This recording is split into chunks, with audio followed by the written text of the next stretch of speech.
Welcome back, babies. This is Shonen Pulse, episode 60. It's your boy, Big Yato, joined with Papa Traffy. Well, it's good. We ain't got no knocks today. He being a family man and all that good stuff, but you know how it go. It's the delinquent duo, dynamic duo, whatever you want to call us. We here today to talk about manga, about 8 or 9 of them to be exact. I can't remember how many we do now, but I'll get an updated count for that for you guys later. We talk about Danadon, Centuria, Ranger Reject, Shangri-La Frontier, Gachiakuta, Kinito's Magic. I was about to say Kinato's Witch, Ichi the Witch, and Kagurabachi. We also talk about you guys' comments and stuff after the show and talk about our chapter of the week. Want you guys to all hammer that like button, hit the subscribe button because I checked our analytics and about 50% of our viewers are not subscribed. So if that's you, hit that button, man. Stop playing with me. Don't make me do something you ain't gonna like. Hit the buttons, comment, and if you want to do some extra supportive things like that, you can also hit the membership buttons or check out our Patreon and stuff like that. We got some other stuff, running around. And anyway, I think that's about it for the intro, baby. We're gonna jump straight into it with Centuria being our first manga of the day today. We got chapter 88, Divine Vessel, and I guess I'll start us off.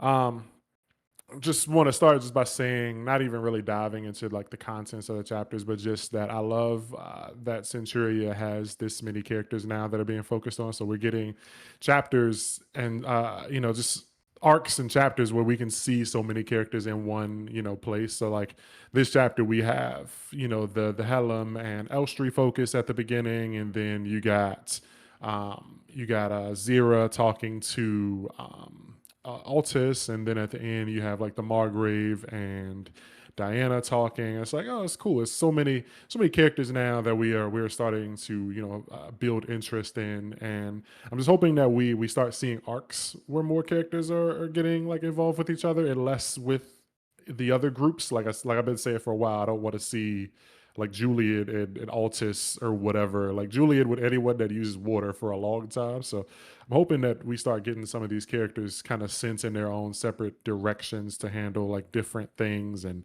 do some soul searching in the case of like a character like Altus or whatever. But yeah, jumping into the actual contents of the chapter, we were talking about this thing with the clay doll, well, with Elstree, not Elstree, but Lacrima, and wondering how that worked and if she was like being controlled and whatnot, and if it was because they left off with whose will is guiding the pen, and so now we kind of have an answer for it, and so she can't Helen can't control her dolls too well from afar, but she can like embed these kind of like basic commands, like give me a report every night or every week or whatever, and if anyone is about to catch you, just kind of suck the ink up, and that's cool. So she's kind of like reporting without knowing it, I guess. Just her just a basic command going like write down the events of today or this week, and probably ship it off. Maybe she's sending it snail mail or carrier pigeon or something like that. And if anyone notices, she just goes like, "Oh yeah, I got a journal or whatever." So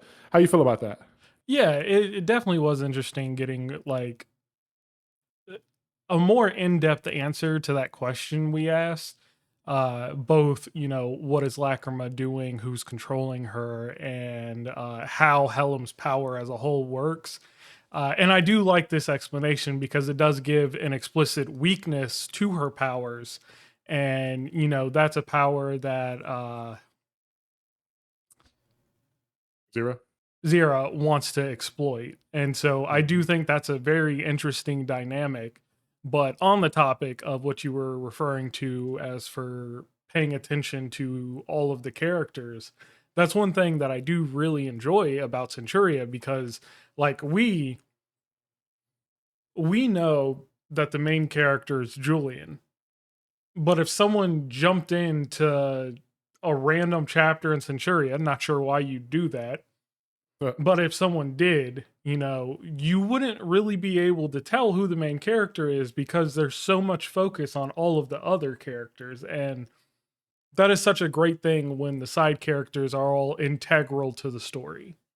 yeah, especially like in this one specifically because Julian is like there, and then he's like, "Oh, you guys want to have some private time? All right, I'll bounce." And it's like main characters are not normally known for just like giving up the screen time. Like if they're here, it's like you want your Yuji or whatever to steal the show. But nope, he was like, "All right, I'll see you guys later," and just bounced and let them have girl chat. Yeah, it's just it's so great that you can get that time to spend with these other characters because even like just focusing on the beginning of this chapter, we go through Helm and Elstrie's perspective, then Zira and Altus's, and then the Margrave and Diane, as well as Julian. And it's like, for what, 19 pages or 18 pages, there's so much story to go through in this chapter, and none of it feels rushed. All of it feels like it belongs where it is, giving you just the right amount of information. Yeah. So with this like notebook thing, I feel like it's probably gonna be a situation where like maybe TT gets like curious and goes like, oh, I wonder, when Lacrima's like away, she's like, I wonder what kind of things. I just be a little nosy and see what Lacrima writes in her diary and sees that like nothing's there and starts kind of questioning her and wondering what's really going on. It's like she's up late at night, 3 a.m. and I catch her with an open notebook, but then when I go to look into that notebook, there's nothing there, just a bunch of torn pages. What is she doing with this diary that she claims she, kept? I was going to write in my diary, but I dozed off. It's like, do you doze off every time? I want to know how that's going to become a thing, if it is going to be a thing. Yeah, I mean, I imagine that would have to be the path they go down. Like, hey, let's check on her diary for whatever reason. And then they see nothing. And, if you see someone writing in something and then there's nothing in it, you're going to be a bit suspicious. Yeah, it's like I don't have a gift and I don't fully know, how gifts work. So is she writing in invisible ink? Like even if it's not like a nosy thing, like, oh, let me see what she's been writing in here. Like somebody can knock the book off the table and then TT go like, oh, what? There's nothing in it, but she says she writes in her journal or whatever, but nothing's in there, and that could just bring a situation where people are starting to question Lacrima and her loyalties and stuff like that. But yeah, this clay doll weakness is definitely interesting. She can't like share senses with the dolls. It was weird that she says that like as she's eating. So it's like I guess like taste or something. I don't know. Like yeah, Lacrima doesn't taste this fucking Dorito that you're feeding me or something. That's like my first thought. Like why she mentioned it at that moment? Maybe it was just kind of like a conversation that was already happening, like upon feeding her or whatever. But Yeah, maybe. and like with the ink, it's like okay, so she blends the ink first using that property. It first blends ink into his body. Next, using the assimilated ink, it records the information without letting the ink touch paper. Even if someone caught it writing, if the ink isn't set to paper, it can be reabsorbed. So like, does she write on the air until like the letter is done, and then like once it's done, then it kind of like prints itself on the paper, and then she rips it out and sends it off, or is it just like what? How does this floating ink mechanism work? Like, does it just like does it never touch the paper? Well, she says if the ink isn't set to paper, it can be reabsorbed. So like, I'm not understanding how she mails this letter. Like, is it she not really type? Is it like she types it but doesn't hit save, and then she just closes the program basically? And like, if she wants to actually send it, she hits save first. Is what I'm happens here? not sure as a whole, but like the floating ink is just her using her water powers to keep the writing suspended above the paper. And I think what happens is, if someone wakes up and sees her writing, then she can retract it. But otherwise, she commits the writing and then sends the letter off. Yeah. So I guess like when she's like, okay, I'm good with sending this, like then it lays down on the paper and it's cool to send. Yeah. Still, how So does she send it though? yeah, yeah. Like is she yeah, how does she send it, and can she kind of like detonate it, after it's printed? Like if she puts it in the paper, puts it in an envelope, and then like the letter gets stolen and she knows, like she sees, like Barry Allen walks past and goes, thanks, bitch, thanks for the letter. And it's like, I'm gonna take this to the bad guy or whatever. Could she just like scramble it with her powers? Like, nope, fuck that letter. Like I'm just gonna destroy it with my water powers. I want to know more Yeah. about that. I'm not too sure about that. I am, however, curious about what Helm's weakness is that we're now suspicious about, um, Yeah. because she knows that like they can't. if she's too far from them, she can't give direct orders to them. But she's saying that if Altus ever needs saving, just she'll help him. So there's got to be a way that she knows how to like sever this connection, unless she has like some teleportation ability or something.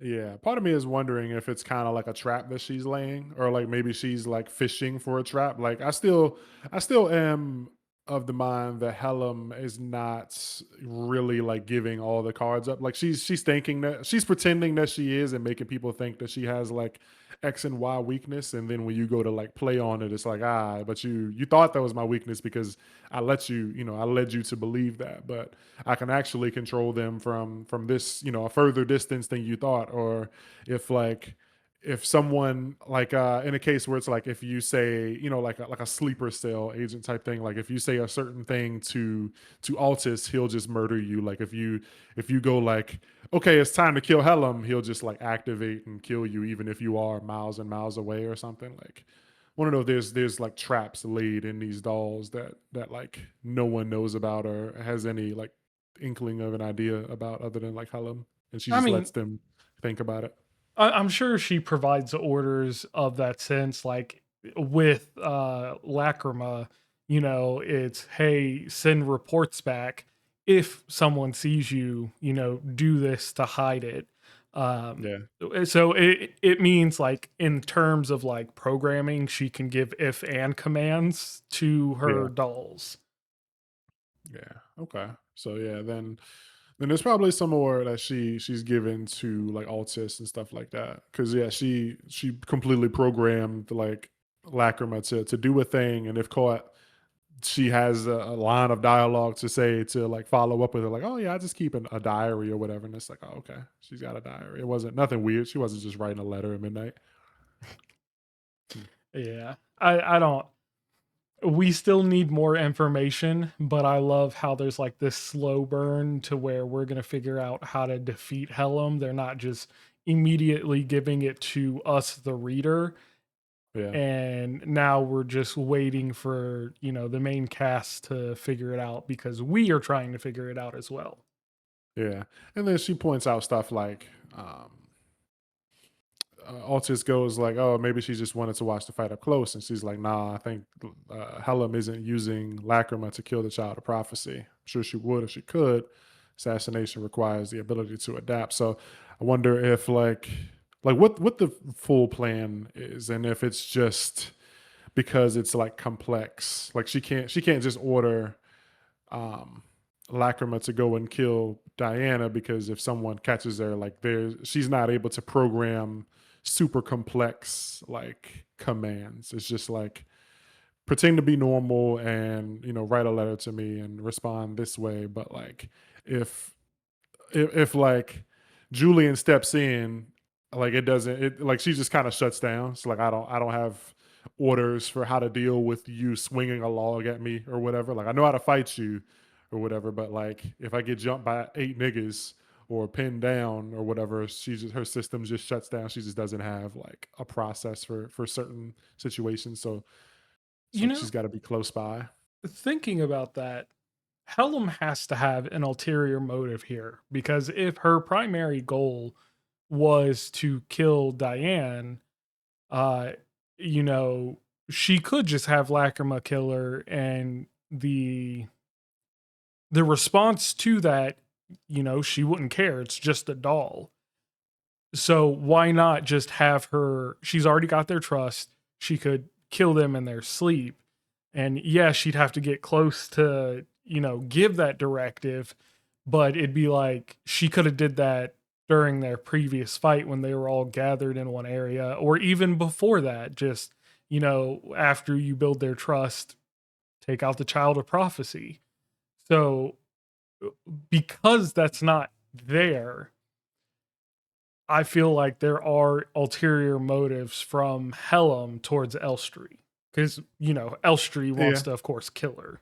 Yeah, killing Diana is really Elstrie's whole goal, and she kind of employed all these other people to assist her with it, and Helen was one of them. So, yeah, I think since Helen's one of the witches, and they have this whole divine, I think they like worship this divine goddess of the night. So maybe she's using Lacrima to kind of gather the Dragon Balls, and hoping that like instead of killing Diana, she'll get closer to other like members of this god or whatever. Like we got the Margrave and now we got Diana, and hopefully like maybe her goal is to like collect them and bring them all back together once they've matured a bit, or like gathered enough pieces or something. Like I don't think she wants her dead. Maybe she's trying to revive like their god or whatever. Is Helm a witch? Yeah, I think yeah, because she was Because with the other witch. no, she was fighting the other two witches. Other, yeah, other two Um during the was last big arc. was she fighting the oh yeah, Yeah, yeah, she had okay, never mind. Altus fight Okay. them. Hmm. But I don't know. Maybe. Yeah. Okay. So yeah, it was the like nun chick who had like the lightning scars on her body, and then there was the hair chick, and they were the two that were trying to like recruit Yeah, Diana. But yeah. like Helm's got a separate motive. So maybe it's still something with that divine goddess of the night thing. Like maybe she's trying to like Harness gather its them, power. either harness his power, or like have that as like a bargaining chip with the witches or something. Maybe it's like I got something you want, and you got something I need, or the other way around. So yeah, maybe she's just trying to keep a close eye on Diana, and maybe to protect her because she knows that other people are probably going to come for her. So it's like keep Lacrima around to like watch the girl grow, and send reports on what's happening and how her life is unfolding and stuff like that. And then once the time is right, she can try to swoop in and maybe kidnap Diana, not to kill her, but to offer her as a bargaining chip or something. I don't know. Yeah. I just I was thinking about that because she really could have killed her at any point in time, but chose not to. So there's got to be some other motive. And maybe it has something to do with the Margrave. Maybe she's trying to get closer to the Margrave, or maybe use her like a doll. Because, if you have the heart of um, the night, yeah, that's going to be a very strong doll to have. Yeah, yeah, because then like maybe all the other parts are like too strong for her to like take or whatever, and so she's trying to take control of the youngest one. And Yeah. like the heart is an important organ, so it's like having a heart who is also like in this like 7-year-old kid is probably a good piece to have. Yeah. Hmm. But moving further into the chapter, the talk between the Margrave and, is it Diane or Diana? Because I keep saying Diane. Yeah, Diana on page 9, she says Diana at the bottom. So yeah, I always get it confused too, but it's definitely Diana, like Okay, Wonder Woman. okay. So we get this talk between the Margrave and Diana, Mhm. and this is such an interesting conversation because it still starts out with Diana having that like childlike curiosity where she's asking about the goddess of the night and Miss Goat and how they're related to that. And then there's like a switch is flipped, Yeah, and all of a sudden she's more sad and melancholy, and she's complaining that she can't be who she is or show how she feels because of how it would affect the others. And we get this really cool panel where she's like, why do the people I love have to suffer and get hurt? Is it my fault? And the Margrave's like, it's not. And then the really cool panel where she's like, then whose fault is it? And you can feel like the malice in this panel because whoever's fault it is not going to enjoy it. yeah. Like she clearly wants to bring harm to someone who is threatening her loved ones. It's like if it's not me, if I can't blame myself, then who do I take this out on? Because my people are getting hurt. Just trying to keep me alive and safe. So like somebody's got to pay. Who do I eliminate so that me and my family can be safe and free from threats? The cool part about this is because once again I was right. Um, Oh, brother. so I forget when it was. It was towards the beginning of Centuria when we were talking about the prophecy.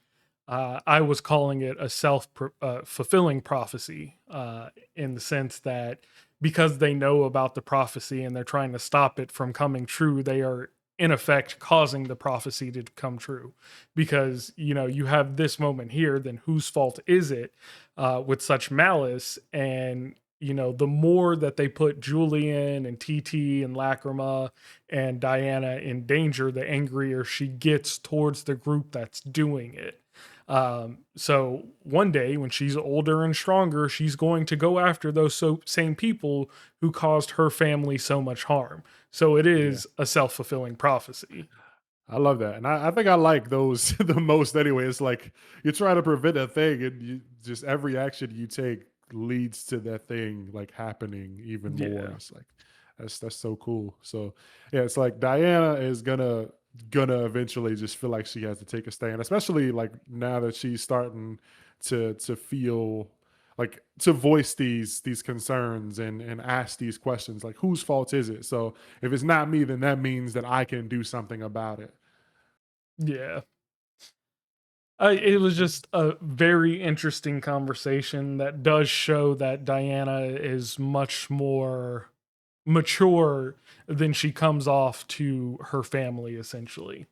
Yeah, much more aware. She just doesn't like know some things like the goat. Like nobody else can see this goat, and I don't know how to, I don't know how to explain. It's just like the kids in the horror movies when they can see ghosts and stuff, and it's just like, Dad, there's something in my closet. It's like there's nothing there, Jimmy, but he can see something, but it's just like, okay, so nobody can see this thing but me. I don't know, like if I should be afraid or whatever. It's not hurting me, but like I don't know how to talk to anyone about it because I kind of get treated like a kid and just told to, sit down in the corner and everyone wipes my boo boos for me. It doesn't teach me how to do anything myself. I just get pampered or whatever. So yeah, Diana, I'm ready for her to get her own kind of agency and become her own kind of character and less of the like babied child. I mean, she's still a 7-year old, but it's interesting to see how she thinks and starting with her, letting Julian know that she's feeling lonely and wants to sleep with him or whatever. That's something that I guess she wouldn't have done in the past. She just would have just went to bed and just kind of been sad about it. Like I wish my brother, would hug me at night or something. Yeah. She can be more selfish now. She's learning. Yeah.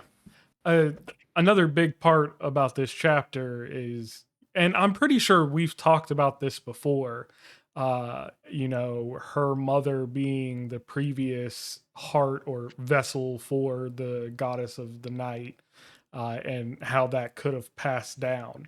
And I do think that's really interesting because then you're like, okay, so we have these other body parts of this goddess who are out doing their own thing for the most part, working with or under the king. So, what did she do to end up as, a slave? Is it something to do with who she had Diana with and what's going on there? Yeah. And it also kind of just reminds me of like you read Naruto, right? Yeah, yeah. Yeah, it reminds me of kind of how like the like 10 tails was, split up into like all these other tailed beasts and then they were sealed inside of like other people. It's like this child was given this fucking entity, but like other people have them too. But it seems like I think she said something about like taking it. Yeah, I seized the bones of the night as spoils from the woman who had them in the Western War. So like you can just take them, but they were passed down to her because she's clearly not like old enough to like take them. Yeah. So yeah, this And is some she's interesting had a stuff. for like since a very very young age before the time skip. Yeah. Um but yeah, it's just the the goddess of the night has this whole mystery to it, and I'm going to do a comparison here, but I just want to completely focus on the fact that it's not as grand as the comparison being made, but the mystery around the goddess of the night, like what it pertains towards the story, um I'm thinking like One Piece because first off, you have the mystery around like the One Piece itself, but more so, it gives me that feeling of leading up to Alabasta and trying to figure out who Crocodile is. Because Yeah. it definitely doesn't feel like the goddess of the night is going to be a good person. Like it just everything screams in-game villain or something. Yeah. And it might be a thing that kind of we build up to over time. Like we start getting more pieces, and maybe like if the Margrave dies, like can Diana take the bones too? So like can one person hold all, multiple pieces? Is it going to be like a Dragon Ball situation where we collect another body part, each major arc, like Sukuna's fingers or something, up until like we reach that, final climax where the goddess of the night is kind of like revived, or like what is going to happen here? What happens if the Margrave gets killed and TT takes the bones? Does she then Bro, become able to wield powers? please. I need TT to do something, bro. I just need her to not just be knitting, dog. Yeah, yeah, I Like agree. at this point, I feel like Diana is like closer to like causing harm to someone than TT is, just because TT has not done anything but get hurt, bro. Diana ain't been hurt as much. She's a kid. We I ain't seen mean, her scrape her knee. yeah, and like I get it. TT doesn't have any powers when all they're fighting are well, not just no powers. She doesn't have any like real combat training. And all the people they've been fighting up to this point are either gifted ones or mercenaries who all they do is fight. And they just need some time. Like they either need to spend some time showing TT getting training, or something like getting the bones of the goddess of night, giving her powers, and then having her learn that going forward. There's got to be either time set aside for it or something that super boosts her before she gets active in fights.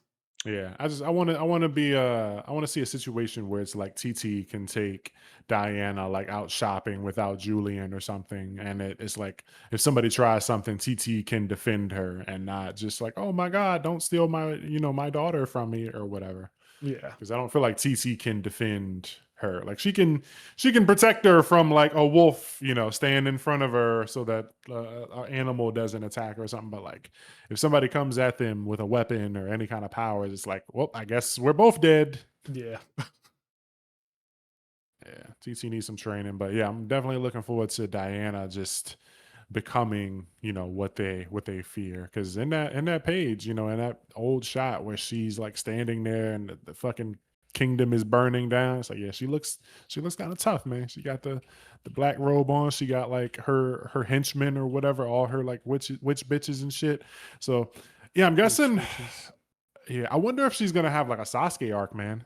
Like, is she gonna go like the witches are trying to recruit her, and in that one page with the prophecy, it looks like she was with some of them. So maybe we get to a area where Diana feels like she has to leave because she's just being babied here, and she wants to go somewhere where she's treated like part of the team and an equal, and she wants someone to like teach her how to fight and use her powers or whatever. So maybe she leaves, and then it becomes like a Diana retrieval arc, and we literally have like a Naruto situation where it's like she's playing Sasuke with Orochimaru and learning how to fight, and instead of like it eventually leading up to like them successfully like bringing Sasuke back, like maybe Julian dies, and that further pushes her. Like if Julian dies all the lives, and that like further pushes her over the edge. Like, yeah, I just wanted to defend my family. We just wanted to be not chased and pursued and hurt or whatever. And now you've killed the one person I cared about the most. So Yeah, I could see that happening, but again, it kind of feels out of character for Diana. Like I could see her leaving because she doesn't want her family getting hurt anymore and she blames herself for it. yeah, And then they have to go on a mission to retrieve her. But you brought up Julian's name, and it instantly reminded me that in this chapter, we are told Julian only has to sleep one night every 100 days. yeah, that's Do super you know how interesting. great that would be? That'd be scary though. No, no, it would not. I would have all the time in the world to just do everything if I could sleep once. What was that? 3, 4 times a year? Yeah. But still, like you eventually, I feel like it gets to you because it's like, damn, I'm really not a normal person anymore. Like, I mean, I guess he can sleep. Yeah, yeah, he He can just, sleep. He just only has to sleep one night. yeah. So he could literally like, he could just battle of attrition you to death. Like, For real. if he could just like he could fight literally all day long, and anybody else is just be like, whew, fuck it, I gotta. I can't keep this up. I got to go to sleep at some point. It's like, nope, I'll just go keep boxing. I wonder, like, how that affects his ability to fight, and if it's just like his body doesn't need to like shut down, or if he could actually just fight forever. Well, like this kind of expands on the entire concept of his powers because up until this point, whenever it referred to the 100 people inside of him, it only referred to lives and strength. But now, when you're thinking about it, he should also have the endurance, the speed, the stamina, just everything. Like he is 100 people, but up to this point, we've only thought in the sense of lives and strength. Don't let me find out Julian been sandbagging on purpose. He's just been holding back and like somebody like grabs something and run off and he literally becomes the Flash. It's like, nah, nigga, I'm 100 niggas fast. Yeah. That'd be insane. It's like, yo, what the fuck, Julian? Why didn't you let us know we could do shit? You could do shit like that. He's like, yo, You could just have just been speed blitzing everybody. yeah, just turning people into pace like the fucking first episode of The Boys. Yo, you could just blast through niggas. Oh man. Yeah, no, but very good chapter. We got a lot of POVs here, and as usual, we get questions answered and a lot more questions asked. So it's definitely some shit to look forward to.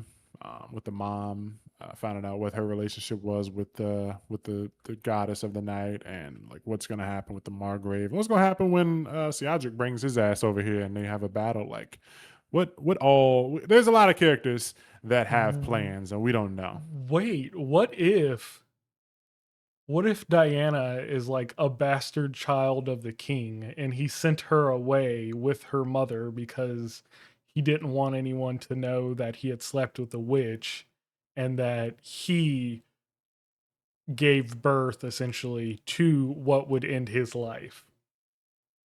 I think we might have said something about not like her mom being a witch, but I think we mentioned that before, like that maybe, or no, maybe that was just Julian. Like Julian's probably related to the king. Yeah, yeah. We did talk Yeah, about that. but yeah, I could see it. Um, but yeah, it's just there's so many angles that it can go, so many directions, and then there's like a lot of characters with like ulterior motives that we don't understand, and we get chapters like this where characters like Zero are going like, I'll keep that one close to the chest. I can't tell you what the third weakness is because it's going to get relayed back to her if she asks you to report anything. But like we don't know what Helm's goal is. We don't know what, as of I think last chapter, Zira and Siadric were whispering, and she was like, we want the same thing. We don't know what the fuck that is. We don't know what the Margrave really wants, and like what the witches want, what Helm wants. There's a lot of questions being asked, and I'm just here Oh for it, my man. god. Oh my god. Boom, boom. What if Julian and the king are not related but are in fact the same person? And it deals with someone who has time powers, which is why the king doesn't want to harm Diana because the king raised Diana. What? So you saying that like it's kind of like an alternate timeline kind of thing? Like No, Julian well, grows up to be the king? not an alternate timeline, but like it's just a future Julian that's living in the present timeline.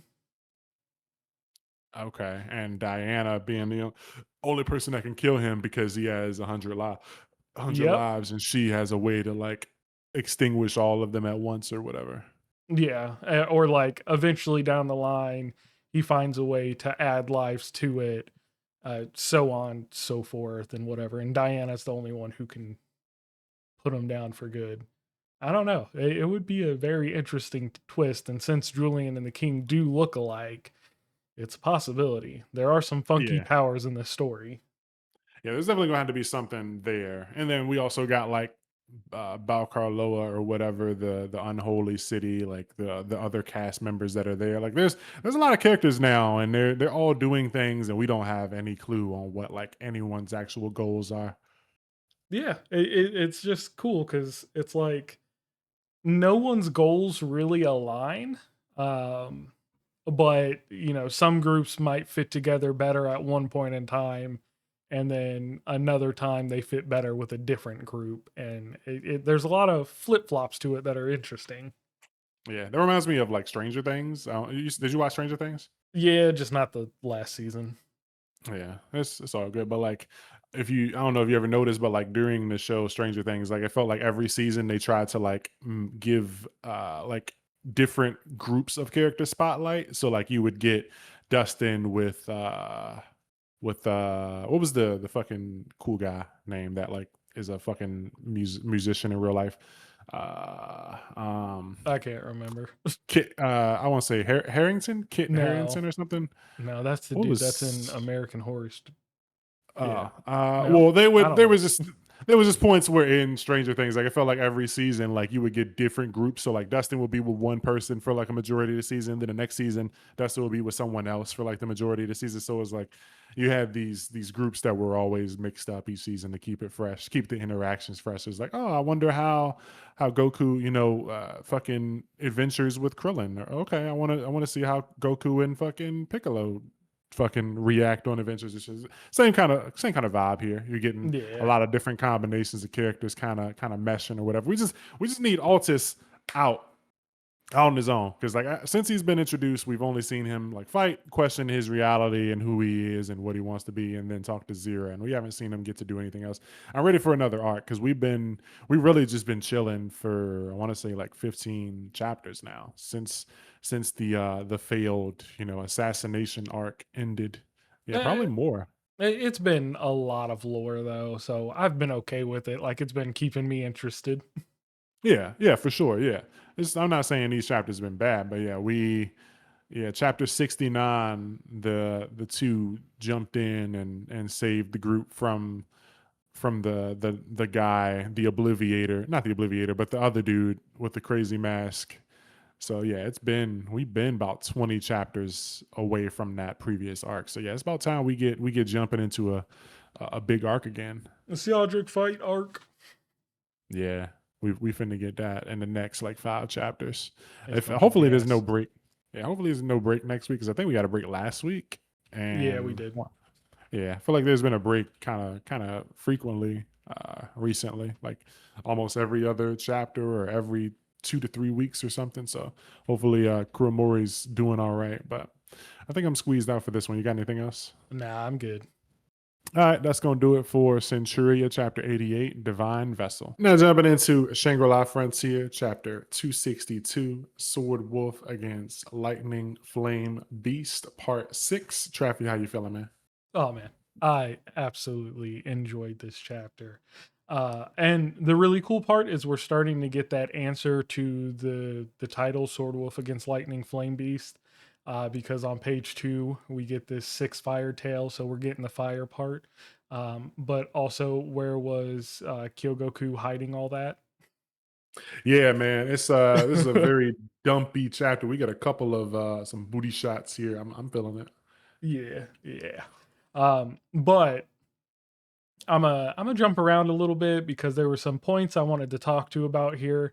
The funniest part about like this entire chapter is this constant wanting her to lose, just because she was talking such a big game, and the fact that she is aware of that. Yeah. And then you get the panels towards the end of the chapter where she's thinking about like I can't lose because of the ominous evil forces swirling right behind my back, and you just get these hilarious pictures of all of them. It, and it's such a relatable moment because like if you're playing a game and Just a general idea. Let's say you're playing Call of Duty and you're doing like search and destroy and you're talking a big game and all your teammates are dead and watching you and it's just you against their entire team. It's like one of those clutch or kick moments, and that Yeah. is exactly what she's feeling.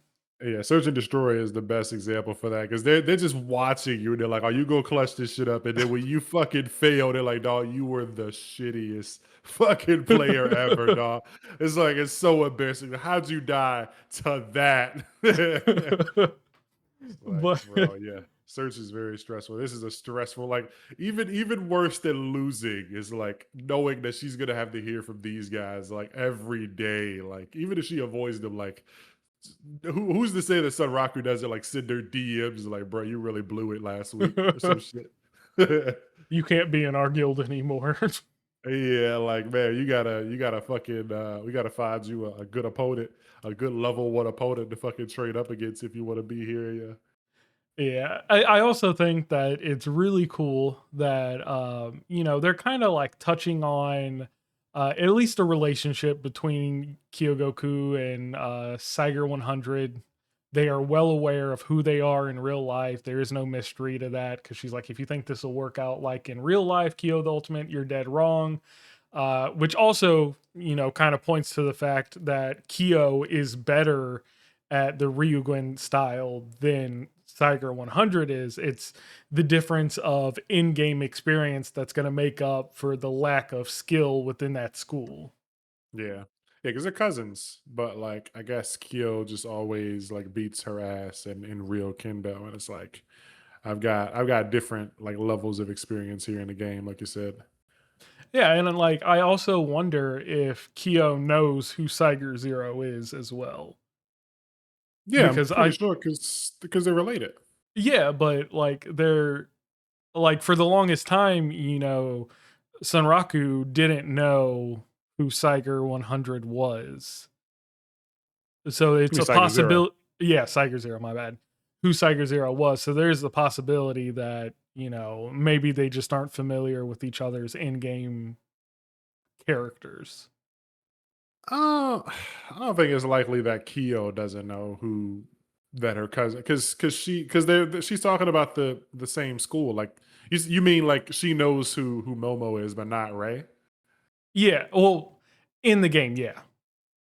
Yeah, like she doesn't know that her Ray is like Momo's younger Playing, sister in the game. yeah, yeah. Okay. I have to go back and look and see if there was ever any kind of interactions between Saiga Zero and Kyogoku, but I feel like it'd be crazy to not realize that like your your one of your cousins is the guild leader and your other cousin is like playing right next to her with a very similar name. Mm, I don't yeah, know. I mean, I guess that's possible.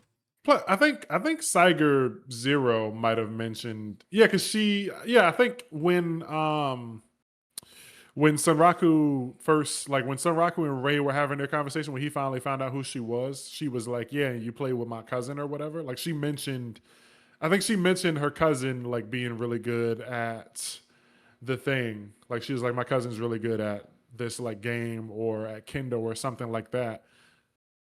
So maybe she,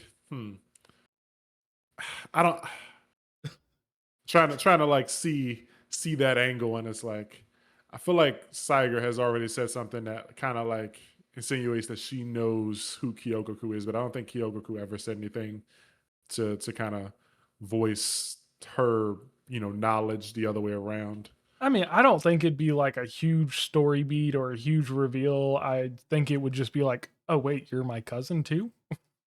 Yeah, But I do like further expanding the power system, and just using the MMO like verbiage also makes it a lot more interesting. And I mean, because I've played MMOs, of course, I do understand. But we get the 3-digit skills, the bloody ideology, which boosts attack power. Um, for several seconds after taking damage, amount depends on damage taken. Tempestuous surge boosts agility and dexterity while you're moving faster than your opponent, and top slasher boost agility and strength when you're the first member of your party to attack in battle. So it's cool that all of these like buffs are based on actions taken within the fight. The one thing I do think they're missing though is having like a percentage, because usually you would get that. So when you say boost attack power for several seconds after taking damage, it could be a small boost or a large Yeah. boost. Yeah, it usually will say like, 20% damage increase or like a 3% stat increase or something, but it just says boost while not telling us how much. Yeah. But obviously it's a impressive boost because of Sunraku's reaction to it. Yeah. Um, the whole fight though is so cool, and I mean, there's not too much to really say about the fight besides trying to analyze, like their thought process and whatnot. But what I do want to point out is where is it at? Where is it at? When Saiger Zero said or Saiger 100 says, I've studied the Ryugen school too. I know how weak it is if you hold back that initial step in. And it just shows the little panel of like Sun Raku locking in when he hears Ryugen. And Yeah. it goes back to when I was saying I think Kyo's going to lose, and then it's going to be based on Sun Raku's training to not replicate the Ryugen styles, but to surpass it. Yeah, and he like I really hope that some kind of conversation comes about from that like Ryogwin thing being mentioned at the end of this like arc at least. Like, yeah, Saga 100 mentioned the Ryogwin thing. Why'd she say that? What did you play that game or whatever? And she's like, yeah, like I got the game as my grandpa or whatever. Or well, she never like reached the stage where her grandpa's at. So like maybe he'll be like, yeah, I beat that game and beat the old guy at the end, and she'll be like, what the fuck are you talking about? And that'll make her a better player once she learns about it or something. I don't know. I'm hoping that we get something from that since, like you said, Sanraku, picked up on that. Yeah, and I mean, in the end, like that could help both Kyo and Saiger Zero or Saiger 100. I keep getting their names mixed up. Yeah. um, but like realizing that there is this end to the game, because I'm gonna assume Saiger 100 doesn't play a bunch of other games. Like she just feels like a diehard Shangri-La Frontier person, but this might get her to go out to another game to practice more, and then it'll help Kyo also hit that end point to fight her grandpa. It'll be a good character moment for both of them. Yeah. Yeah, I'm looking forward to it. This is a really cool chapter. Like I said, it's like not other than like analyzing their thoughts. Like it was mostly just them kind of back and forth throwing out moves, and it looks really cool. Like this fucking triangulated fucking sword slash kind of key blast thing that Saiga 100 does is cool. And then did she deploy those narrower blades already? Was she hiding them the whole time? Like the thought, like being able to do stuff like that, like have blades like behind your back and hidden from your opponent's vision, and then kind of like psionically control them. That's super cool. Like her fighting style just gets cooler every chapter, and like now we just got to see, next week what Kyogoku's like move is, where she's like, I still got something left. Yeah, the lethal weapon I prepared. I'm gonna assume it'll be another of the special weapons that we've been seeing, Hmm. since the main issue she was having was her sword wasn't able to keep up basically with the damage it was taking. Yeah, I wonder, like, because I don't want it to be, I don't want it to become a thing where it feels like we're just suddenly getting legendary weapons everywhere, like everyone has one. But like, I could see it being like an unbreakable weapon or something. Like maybe it's got like an enchant Oh, on it. no. What if, they lent her Waizamon's katana? Um, I mean, that'd be cool. I gotta go back and see like what all they got from that, like for what all the loot was. Like, did they even get his blade? Did he use lightning? He did use lightning, I think. Yeah. Then something from him would be extremely fitting for her, since it's lightning flame beast. Yeah. Yeah, whatever her secret like weapon is gonna be like lightning related. So maybe she kind of becomes like maybe she has like a like like a damage cooldown. Like she pops a certain move and it like transforms her. Like in WoW, like shaman have an ability called transcendence, and it turns them into like this big like elemental thing for a few seconds. So maybe she has something where she becomes kind of like a lightning elemental, or something like the avatar of lightning, or um, kind of like Kashimo from JJK when he like went into his like buffed up state and shit. Like maybe she has like an attack cooldown where it's like she gets 20% faster and stronger or whatever, and she like takes on a different like appearance for a short period of time. Since Nox isn't here, I got to make the Hunter x Hunter reference. She goes Oh, into the I can't even remember what it was called now. Never mind. We need Nox oh, for the Hunter x the Hunter no, references. you're talking about Killua's like Yeah, God yeah. thing. Yeah, I forget what it's called too. God State Killua. Yeah. And just starts speed blitzing her. Yeah, like that'd be dope if her hair like stands up and she gets like a lightning tail or something, or maybe her tail is like lightning and fire, and her blade catches on fire and her body is lightning or some shit. Yeah. She does seem to focus on using buffs. So I could definitely see it being something buff related over.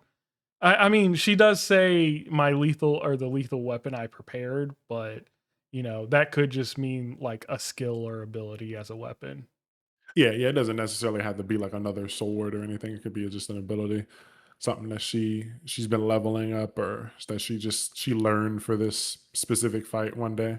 I do like that she has a kind of like homed in attack or whatever. It reminds me of it's not necessarily the same as like what soy is it soy fong. Yeah, from Because Bleach. that, yeah, but hers is like if I hit you in the same spot, but this is like I marked you and like now my attacks will target that area. So it's not like if I hit that area twice you die. It's more that I hit you and now you can't avoid certain attacks because they'll fly right to that area. So she's going for a more like vital area and only managed to get her on like the shoulder.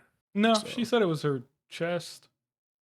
it didn't clearly land on her sadly, but as it etched, I've Yeah. already put the mark on her chest. So maybe uh, it didn't land clearly. Maybe she was hoping for like the attack portion of that to like do more Yeah. damage, but she Yeah. kind of only tapped her and still like landed the like curse mark, but didn't like cut her to shreds with it. Yeah. And so I do wonder if that like applies to more than just her sword. Like, could she throw a rock and it's going to hit there guaranteed? Any a target that any future nine tail attack homes right in on. So maybe she's just got a bunch of like nine tail abilities that she hasn't used yet. Fire Besides like rock. yeah. But she nine tail oblivion, nine tail six oblivion flame, and then she did the tail thing, six fire tail. Well, that's not nine tail. So yeah, she's probably got a bunch of moves that we just haven't seen yet. I mean, Yeah. she's been murdering players for a long time, and she's above level 99, level cap or whatever. So yeah, she's definitely got a lot of tricks that we haven't seen yet. She just wasn't ready for the fucking surprise swords. Yeah. I need to see this fight animated. This entire tournament I need to see animated. Yeah, it's gonna go crazy. This would, yeah, I don't know. Like we're coming up on season three, so like I guess if We season three finishes off the fighting game tournament and Katarnid, and I guess this would be season four content. I don't know if it'll get through all of that within a season because I Katarnid's think pretty long, and then you also have the rematch against Like again uh, after, and then all of that already the that was in season two. was it? Yeah, that already happened when they fought it and it was like a shadow or whatever. Yeah, and they beat it technically. Yeah, that was in season two. Oh That already well, happened. okay. So then there's the gaming tournament, Katarnid, and then you have the other games that Sanraku plays, as well as dealing with the politics around the guilds and the the last arc, the Rabatuza defense.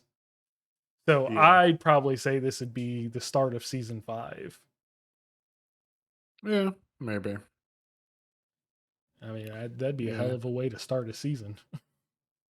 Either that or like the very end of season four. It depends. Because I feel like they can probably get through the Katarnet stuff kind of like I know it's a lot of chapters, but like fight chapters usually go by. Like they wrap up like they be wrapping up like 5 chapters and one episode when it's like battle heavy.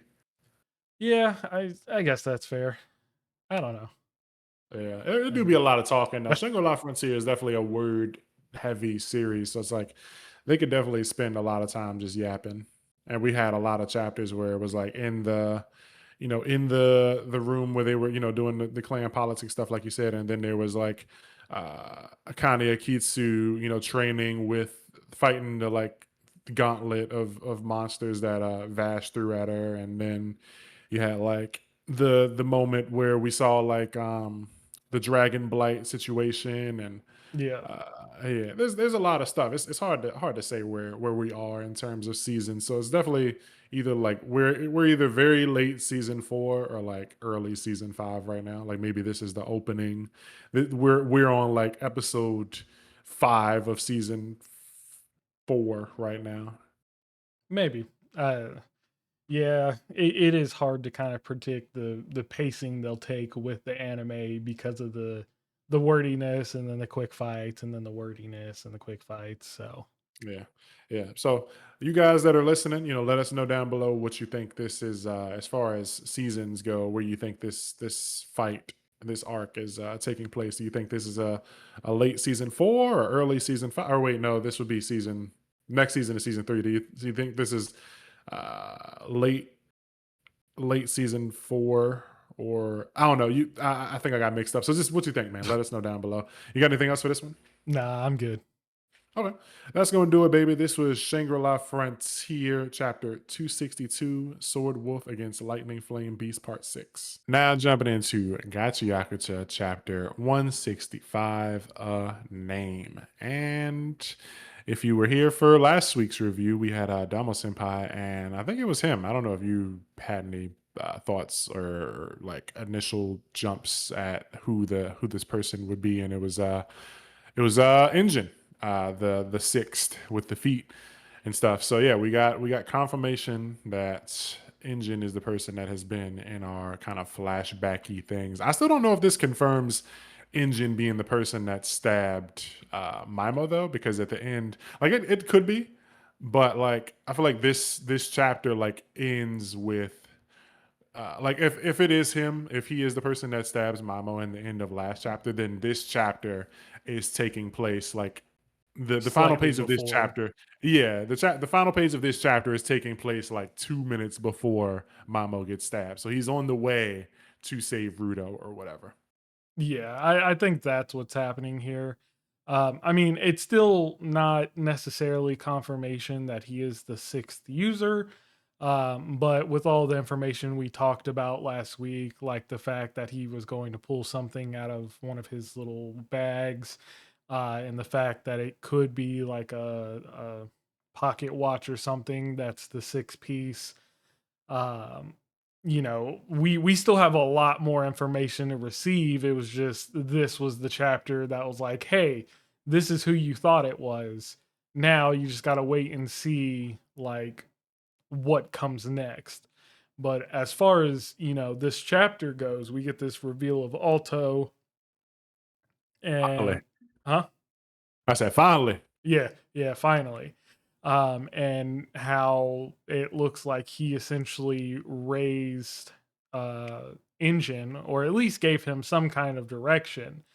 Yeah, Uh, but the interesting part about this is when it takes place, because it looks like Rudo isn't born quite yet, as he's still trying to decide a name for Rudo. yeah. So maybe like this, I imagine Bruto is like 16. So this is probably like, 15 and a half years. Maybe he's got like a woman pregnant and like the baby is going to be due in like a month or two. And he's just been trying to like decide on a name. Ooh. Unless Rudo is born and like They he's just just don't been have a name for him. yeah, yeah. Like there's no woman. Like maybe the mom is dead or something, and he's just kind of like been keeping the kid somewhere and just doesn't have a name and just been like, yeah. Because I mean, if the kid's not gonna talk, it's not like he's gotta like call it like, hey, Rudo, you don't like the baby don't know. Like he just, hey, baby, drink your milk or whatever. He doesn't have to like respond to a name because it doesn't fucking understand anything at that age. But yeah, maybe Rudo is born but just doesn't have a name yet. But Yeah, So one thing, before I get into the joke part of this, I do find it like, this whole idea that uh, Engine is supposed to find lost people, and his name is the connections he like. It's basically the connections he's made, and then his name consists of basically everyone he's known and what they decided to add on to his name. But that leads into the joke because now is the time where we both try to pronounce Injin's name, and I will start. So I've got Indo Aureli Kaima, Ilistasali, Macchiata, Leo Trago, Speedy Farjan. There we go. Yeah, you did way better than what I was gonna do, Come but on, come on. We got to hear your attempt. yeah. Indo Aurelia Chima Elas Elasali Macchiato Leo Trago Speedy Farjan. There we Yeah, go. it's a fucking hell of a name, yo. Don't say that shit. Yeah, no one could ever say his name 5 times fast. You just die trying to say it, or like you set your village on fire or something. Bring You the ever storms. you ever see that video where it was like a meme? I think it was like Greed and Pride from Full Metal, and they were like, "Oh, my name is blah, blah, blah, blah, blah," whatever. It's like super long names. They were like ranting. Somebody knows what I'm talking about. I He's like, think I "Oh, have seen that. they're both like flying in midair forever," and he's like, "Oh, that's interesting because my name is also Yojin or something." They just going for it's like a 5 minute video of them doing that. Like it's just so stupid. That's Oh what this shit man. reminded me of. But yeah, But so we officially have like a full-on backstory for Engine now, yeah, because he was a part of, what was it, an orphanage, and it was a terrible orphanage. All the kids were fighting, and in order to like give them, well, not even give them a better life, he was trying to get away. And so I snuck out and I found someone who looked like he had money. So I talked to him. And basically, it started this process of the orphanage selling off the kids for money into slavery. And yeah, so, in trying to basically save himself, he ended up dooming everyone else. yeah. He found a guy who was like, "Oh, I'll help you, little Timmy," and then is like he found like a perfect place where he can like make money off of selling children. It's like, ah, shit, I'll jump into this slave trade game, untapped market going on. Yeah. Yeah, So, this is crazy. another part about this is, with the reveal of Alto, and we have a bunch of like close up shots. And so if you take your time to look at them, I think you're supposed to identify like all of the Watchmen pieces. So obviously you have his coat because that's what Zodal wears. And then there's like a close up of the bottom of his face where he's saying, "Sorry, but there's no way I'll remember your name." And I wonder if the device around his neck was like his version of the choker or the necklace that Gauntus has. Obviously, we get a close up of his gloves. And then, no, no, the thing around his I neck is think not the choker. I think the necklace is the choker make or Gauntus's necklace. I don't even think the code is the same. Like looking up Zodon now, I think the code is different. I don't think this is the Oh, same. Yeah, I don't think this is the same code because his kind of like on the sleeves is kind of like separated, kind of like it looks like fucking what like aloe vera plant or something, like two. yeah, you're right. Yeah, and Zoto's is like together, but it's kind of like separated, like almost like he has like a short sleeve kind of jacket, but then there's like stitching holding like the bottom of the sleeves together or something weird. Yeah. Okay. So I was just kind of under the assumption that he would have had all the pieces at this point, but that's an incorrect thought process because, we can assume he at least has two pieces. We know he has the gloves that he gives Rudo, and we assume he has something else, the six piece that he gives Engine, and then the other pieces are just kind of scattered out in the wild right now. Yeah, maybe he's like collecting them or like doing his own thing looking for him because I mean he's not Canis, so he didn't have he doesn't necessarily have to have all of them, but like he's got at least one or two. So I mean, like I said, even though the title says the six and we focus on, I mean, the title is a name and the last chapter was the six. It doesn't mean that Engine is the six, but he could very well be. Yeah, And like I think I think the bigger question that it kind of opens up here is, regardless of if he's the sixth user or not, why did he never tell Rudo that he knew his dad? yeah, I think there's definitely a lot of questions there because he clearly saw the gloves and he knows who he is, and it's like maybe maybe he lived his life knowing that, like, because last chapter Maimo was talking about what everyone's obsessions were and how they like made the Watchmen series kind of like react to them. And it's got like Amo, some are obsessed with being loved, some are obsessed with taking down the sphere, some are obsessed with protecting their loved ones, some are obsessed with revenge. Maimo is obsessed with being a god. Maybe his obsession is like uniting people and making it so that no Connections. one, yeah, make it so that no one has to go through what he had to again. So he's just been building connections and finding people, bringing them like under his wing, and like that happened with Rudo. But like it's still when the series first started and we saw him find Rudo like at the perfect place. As the story went on, 40 or 50 chapters, I started having thoughts like maybe something fishy is going on. Like he kind of found him at the perfect time, and like what are the odds of that happening? Like maybe he had some connection to Tamsi or whatever happened up top. And so like I don't think he's a villain. That was kind of like a brief kind of thought that just went over for a second, but like it's still very coincidental that he was found by Alto wearing the gloves, and then the very moment Rudo pops up here, he finds him and he's also wearing the gloves. And it's like he never, told him anything about like who he was or who his dad was. He never gave up any of his history. I think he even asked him questions about like his gloves and stuff like that, and was like, "Oh, cool, you can do that." Like he was kind of like acting like it was his first time knowing, like, "Oh wow, so you can do, your jinky allows you to do these things and stuff like that." And it's like he should have known. Yeah, and like on to add on to that, the first few pages of this chapter with Alto holding the umbrella over Engine, it relates back to when Engine first found Rudo, and it's Yeah. a very similar panel.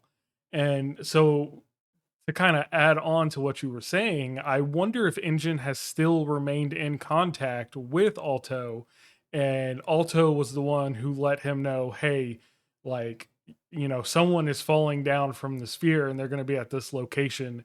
Go there and help them. And maybe he didn't specify like it was his son. Maybe he did. Yeah, that'd be cool if he somehow like, because I don't know if I ever thought that Alter was still alive, but if he is, and maybe he couldn't do anything, like he couldn't excuse me, maybe he couldn't do anything for Rudo currently in like his current position or whatever, but maybe he was still able to like keep tabs on him, and he saw that like, yeah, my son's about to get fucking thrown off the sphere, so like meet up at this point. This is the area that they get dropped off. People get tossed off the sphere and or whatever. So like go and collect him or something. Maybe even cushion his fall or something. I don't know, but yeah, there's a lot of questions here. Like why didn't Engine ever say anything? But like he clearly is trying to, do what was done for him. So he's helping Rudo out the same way Rudo's dad helped him out, and we see how he got his umbrella. Yeah. Yeah, so this is a really good chapter, and I think at first, like when I saw this on the page where the chapter title is a name, I don't think I realized that there was a spike growing through this trash beast. I think I saw it at first and just kind of thought that it was just in the background, like eating or something, and I was just like, "Oh yeah, this thing's alive." And then like I look at the next page, and I was like, "Is Alto like kind of like chilling? Like is it following them? Like kind of cool? Like Alto's not afraid of trash beast, but no, that thing is super dead." So I wonder if like he impaled it or if it was just already dead there, like, and he just kind of wandered and found it or whatever. Yeah. Uh, that I'm not sure of at all. Yeah, But yeah. I think what I think what consists of like a rich person on the ground? Is it possible that like he was bought out by a spherite and taken back up to the sphere Who? Alto? engine, and What then do like you? somehow he ended up back on the ground. You mean like when he was in the orphanage? Orphanage, maybe like someone rich bought him and took him to the sphere, and then he somehow still ended up back on the surface. Yeah. I don't think it's likely, but I do want to acknowledge the potential in it. Yeah, yeah. I do wonder how he like got free or whatever. Because I mean, he was a slave, and the one dude came and it led to everyone probably getting sold off or whatever. So maybe he got sold and then ran away. I don't think he's been to the sphere. I still think there's like too many questions surrounding it, but a lot of stuff like a lot of Engine and Rudo's like interactions, I want to say, are like, yeah, we'll help you get to the bottom of it and figure it out. And it's like, is that because he wanted Rudo to kind of reach the conclusions on his own, or does he just also just not know? Like, is it a thing where he knows but he doesn't tell Rudo because he wants Rudo to find out, or he just never knew the answers to it all? Like, if he's never been to the sphere, he can't answer these questions. But if he has been to the sphere and he's just keeping it away from Rudo, um, but also, um, I feel like this with it being that Engine did know Alto and about the gloves and potentially even being a Watchmen series user, this could come back and be something that kind of bites him in the ass because Mimo was playing that card where he's like, somebody in the cleaners killed Recto, and Yeah. can you even trust them? So it could be a situation where he's like, speak of the devil, here's Engine, he knew everything, he knew your dad, and then it's like, why didn't you tell me? And it's like, listen, Rudo, I can explain or whatever. It could be a situation where Rudo doesn't trust Engine because like Engine knew so much but didn't say anything. It's like, how could I trust you? You knew my dad. I don't know shit about my dad. I got these fucking scars on my hands and I got thrown off an island. You could have given me any answer. Like, you could have answered something. Maybe you couldn't have given me all the answers, but you could have told me something you knew. But instead, you kind of strung me along and let me join your circus and run missions and risk my life when like you had answers, and that could create a rift where Rudo's like backing up or even separating himself from the cleaners, not just Engine, because it's like, Rudo, I can explain, but it's like, nah, it's too late, bro. Yeah, I could definitely see that happening with Mimo using it as one last FU before he dies. Yeah. Yeah, like right before he dies, he goes, maybe you should ask Engine where he got that umbrella or something. Yeah. There's so many places for this to go, but this was such a good chapter. Yeah, it was a banger. It was perfect. But we still just don't know like what ends up happening to Mamo and if that was Unbreaker or whatever. I think it's probably safe to say it is, but like, Yeah. yeah. He seems like he's got his hand in his pocket, so maybe he's like grasping his pocket watch or whatever on this final page. But yeah, that just means that he's just been, I don't want to say jobbing, but like if he's a user of the Watchmen series, he's just been like keeping it like a secret, not using it, then like his ability about to shoot up. I thought you could only have. No, I guess having only one, like, uh, what's it called? I think it's Their one weapons. jinky normally, but like the Watchmen series doesn't count. So like if you have like an obsession, I guess it can kind of resonate with you, and you could have two in that case. Yeah, but I thought Mimo said something about the fact that he had broken his weapon, so now he could use. Let me see. I'm gonna take a look. When he crushed his vital instrument, he lost his rule power. He wants to restore it using the Watchmen series. Uh, The vital instrument is yeah, I guess it born. doesn't say anything about him destroying his, so now he can use it. Yeah. It says if a vital instrument is born from an obsession with a single object, then the Watchmen series exists to support those obsessed with a single desire. So yeah, that's it seems like it's kind of like a special case in the power system. So maybe it allows them to have it in addition, but in that case, it's like it's not. Um, like like Follow couldn't use Engine's umbrella, Right. but the Watchmen series can be passed. Um, so like Engine could probably use if he had like if someone had the ability to or the capacity or whatever the obsession to use an instrument they could in addition to whatever their regular tool is, but I could be missing something. Yeah. I don't know. But yeah, I think he probably does have that obsession with like making connections or whatever, and that's his thing. So like the Watchmen series kind of feeds him for that or whatever. I could definitely see that being the case. Yeah, and then also just I gotta go back and look at that one chapter like Damo was talking about last week, where they were looking at the murals and stuff and seeing like what else, what other symbols were there, and if Engine was really looking at something other than the Sherbrek symbol. Yeah, because I mean, it could be something completely separate as well. Yeah, he could have been looking at like the fucking orphanage symbol. Like maybe there's somebody like the orphanage was like made like maybe there was another character who was like super great and he decided like I'm gonna, create this orphanage, and then long after they passed, the orphanage kind of fell to ruin and slavery and stuff like that. So like he saw that and was like, what the fuck? Why they know what that is here or something? And it's actually like something created by a great man or some shit.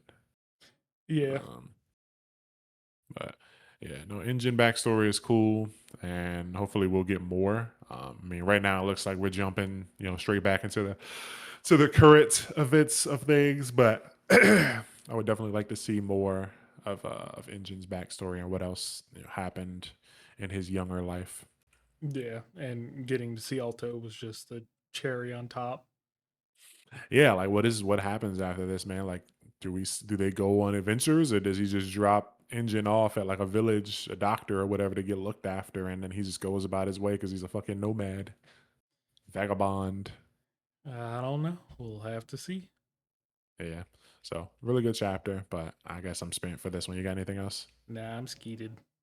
All right, that's gonna do it for. I was about to say Donadon, but Big Gachi, Big Cooter, chapter 165, a name. Now jumping into Ranger Reject, chapter 212, the dragon that devours the Milky Way. And I gotta say it, I was right. Yeah, yeah, you were. Fuck all the haters, because there were haters. People told me it won't gonna happen. People said he's done, he's dead. Traffy one of them, but nah, Look, I the wasn't a rooster, hater. I just thought he was dead. the rooster lives, nigga. Yes, He yes, is, he does.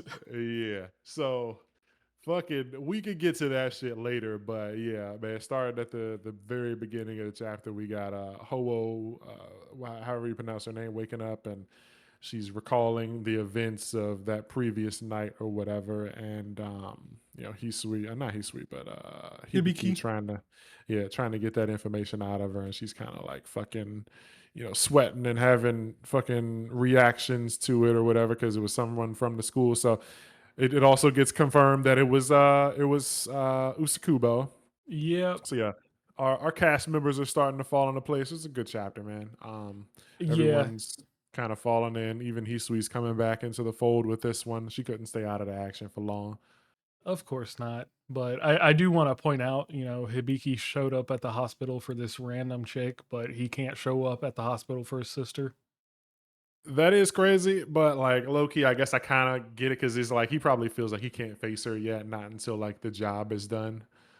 Yeah, I So mean, like I understand it, but at the same time, it's like your sister's literally obsessed with you, but yet you won't go see her. Yeah, yeah, I wonder though, now that you mention that, like how that would affect her like obsession. Like if she still feels that way, like if she saw him, would she still be on that type of time, or would she be like, hey brother, it's been a while or whatever? Like, would she be normal now that her life has changed dramatically and so is her brother's, or would she still be like, oh my god, it's so good to see you, and like super kissy and stuff and acting like she doesn't have like life altering scars all over her body and stuff, like crazy, traumatic injuries. Like how would she act now upon seeing her brother? Yeah, I don't we don't have enough information to really go off like in regards to that because it could just be the same reaction or it could be just glad that he's alive because she did protect him, heal him, and take the damage herself during the fight with Wallapon. Or maybe she'll just be mad because he didn't show up for her. Yeah, because like either way, whether it's D or the actual like brother, like neither one came to see her. So it's like she's gonna know that her brother is alive in some fashion, and like her brother never came to see her. And it seems like Tokita has been probably coming to see her, so she's probably like getting updates like, yeah, I saw your brother today. Did he come Yeah. by? And she's like, no, still haven't heard from him or whatever. He doesn't come see me. And maybe her like affection level has kind of like waned or whatever. Maybe she's like, maybe I shouldn't be so obsessed with my brother, and just be happy that he's alive and proud of him for kind of like taking up the mantle and doing the right thing. But like I'm not gonna be his stan anymore or whatever. Yeah. I do really like how even after, 200 chapters and what we thought was like the big main event, we are still getting explanations for how the divine dragons work with the introduction of these dragon veins and how the tools pulled from that energy in order to control the flow as well as the shrine maidens. Yeah. And it feels like, no matter how far we get, there's still going to be more information that we can receive or even ask for. Yeah, I love it. We get like this information, like you said, the dragon pits, and these now we know that there's like these ley lines all across Milky Way City, kind of like emitting this energy and causing, like he says, the air is clear and the trees are more vibrant, and people that live kind of like along these dragon line faults or whatever kind of like flourish. The crops are great and stuff like that. They're happier, healthier. They got cleaner air and shit. So it's like interesting to know that this has always been a thing in the verse, and like it just makes me wonder, like in the time since like the end of the Super Sunday battle, like what D has been doing and who was like with him, like because jumping further into the chapter, like we see Peltrola, but I don't think that Peltrola and D are on the same team. Like I don't think they're working together. I think people just coincidentally happen to be doing the same thing at the same time. And I think this is probably something that Peltrola was always probably invested in, because when we saw Peltrola, he was always kind of after something. And even when we were in the three-way battle, he was like working with Wally Pond and who else was there? I want to say the Fusion, and he seemed like he had kind of like a motive, but he never like said what it was, other than I bless you, children, or whatever. Like he was like chef, and but he always seemed like he had kind of like a goal, like a further a goal in mind that was further along that he just hadn't like been able to reach yet, along with like blowing up churches and stuff, because I guess that was fun to do on Sundays or whatever. But I feel like the pieces are kind of falling into place and they're doing the same thing at the same time. But I don't think Peltrola is with D, because I don't think D fucks with Peltrola. Like I just Yeah. don't see D teaming up with him. So, I mean, just random people showing up coincidentally, I guess that could work.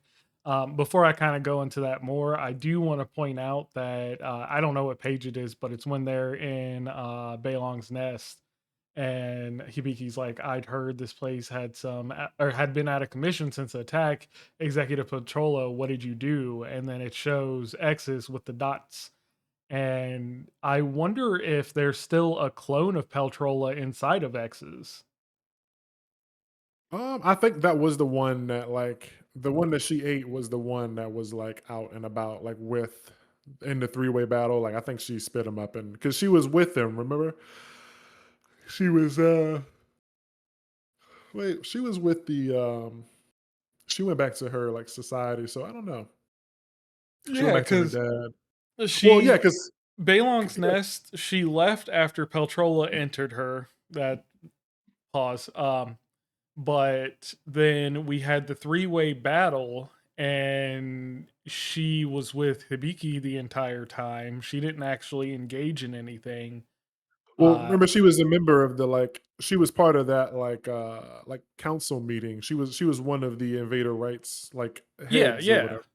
But that Yeah, doesn't mean that like she had to spit out Peltrola himself. Like even if she did spit something out, Peltrola could have just created another clone. sure. I think the one that was inside of her is definitely out though. Personally, just because she was with him and like they were associated with Wally Pond and Petrola were seen together along with the fusion. So I feel like the pieces are there for it to be the one that like got away through X's. But it's possible there's another one out there somewhere. Like even it's very possible that there are at least two, and like maybe the one that was inside Juji's space did die, but this is just another one. Because like the fact that he's here does make me wonder like what happened to like why isn't he like why is he no longer in that Magatia space created by Juji? Because like if he was and like he got free, then Juji would know and they wouldn't be like questioning things like what's going on. Like they would have a way of knowing like or assuming that Potrola was somewhat involved because Juji be like, yeah, I'll let him out or whatever. But like maybe that was just a clone. Yeah, I think there's a good argument that it was a clone inside of the Megatia space. Yeah. And it's But possible that that one died, but this is just a separate one. I I don't I can kind of see, you know, D's group being the villains. But more so, I think they are acting on their own, similar to the Neo Rangers. Like they're trying to investigate the spots where the pillars are as well. Which is why when Usakubo does show up, like she doesn't try to attack. She shows she's there and then she runs away Yeah. until Hisui attacks her. So I do think they are there for their own investigation. You think Hisui is trying to figure out what's going on? No, no, Usakubo and D. Yeah, that's what I meant. You think Usakubo is trying to figure like so you think Usakubo and D are not involved in the pillars? No, I think they may have like a squad, um, or there could even be separate factions because, like, we see Peltrola, and as you said, you know, most likely Peltrola wouldn't be on D's side unless D does go like full villain, or maybe it has something to do with the Death Messiah. So now he's leading invaders and fighters alike. But then, you know, we also see Sosei at one of the black pillars, and we see the Kuroko as well. So it's like, is Sosei leading the Kuroko because he would be the last remnant of the Dragon Rangers?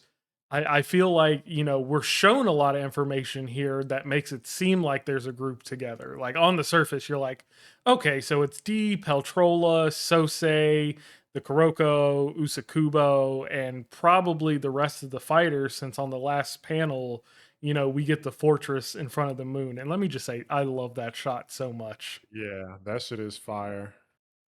But I think that is like a misdirection. It's just they're not together. It's just all of the pieces of the puzzle being laid out. Yeah, I could see it. I just there's nothing about this like based on the story that we've seen so far. I just can't see D working with Peltrola at all. Like I can never see that because he doesn't fuck with them. And like Peltrola left the invade like he cares about his own. He cares about the other invaders. And clearly Peltrola doesn't give a fuck about anyone but himself and left them to die. Like he let X's get blasted while he ran away. So D does not fuck with her. D fucks with X's because he's, she's one of his own, but like he does not fuck with Peltrola. So I think Peltrola is acting on his own and Unless D controls Peltrola because of the Death Messiah thing. maybe the crystal, because remember the crystal inside the fortress, maybe that's some sort of like fucking controlling device or whatever. It is cool that the fortress came back. So it's like we're probably about to see a bunch of invaders. I feel like when the chains got broken, I'm still torn up about that because I felt like when before the time skip and before we got this ending sucks. I'm gonna rewrite it. I felt like that was done as a way of like giving us a poor way of writing the ending because when they talked about breaking the chains, D and Yakushi were talking about how it needed, the approval of a Dragon Keeper in their GFC for each chain. So I thought that like by showing that not happening and like speeding over it, I thought that, oh yeah, that's gonna get like that was part of the bad ending and it wasn't really meant to make sense. But like it wasn't a complete ending rewrite. We didn't redo anything. So like that still happened. So like I still feel weird about that. We'll definitely Um get a flashback for it.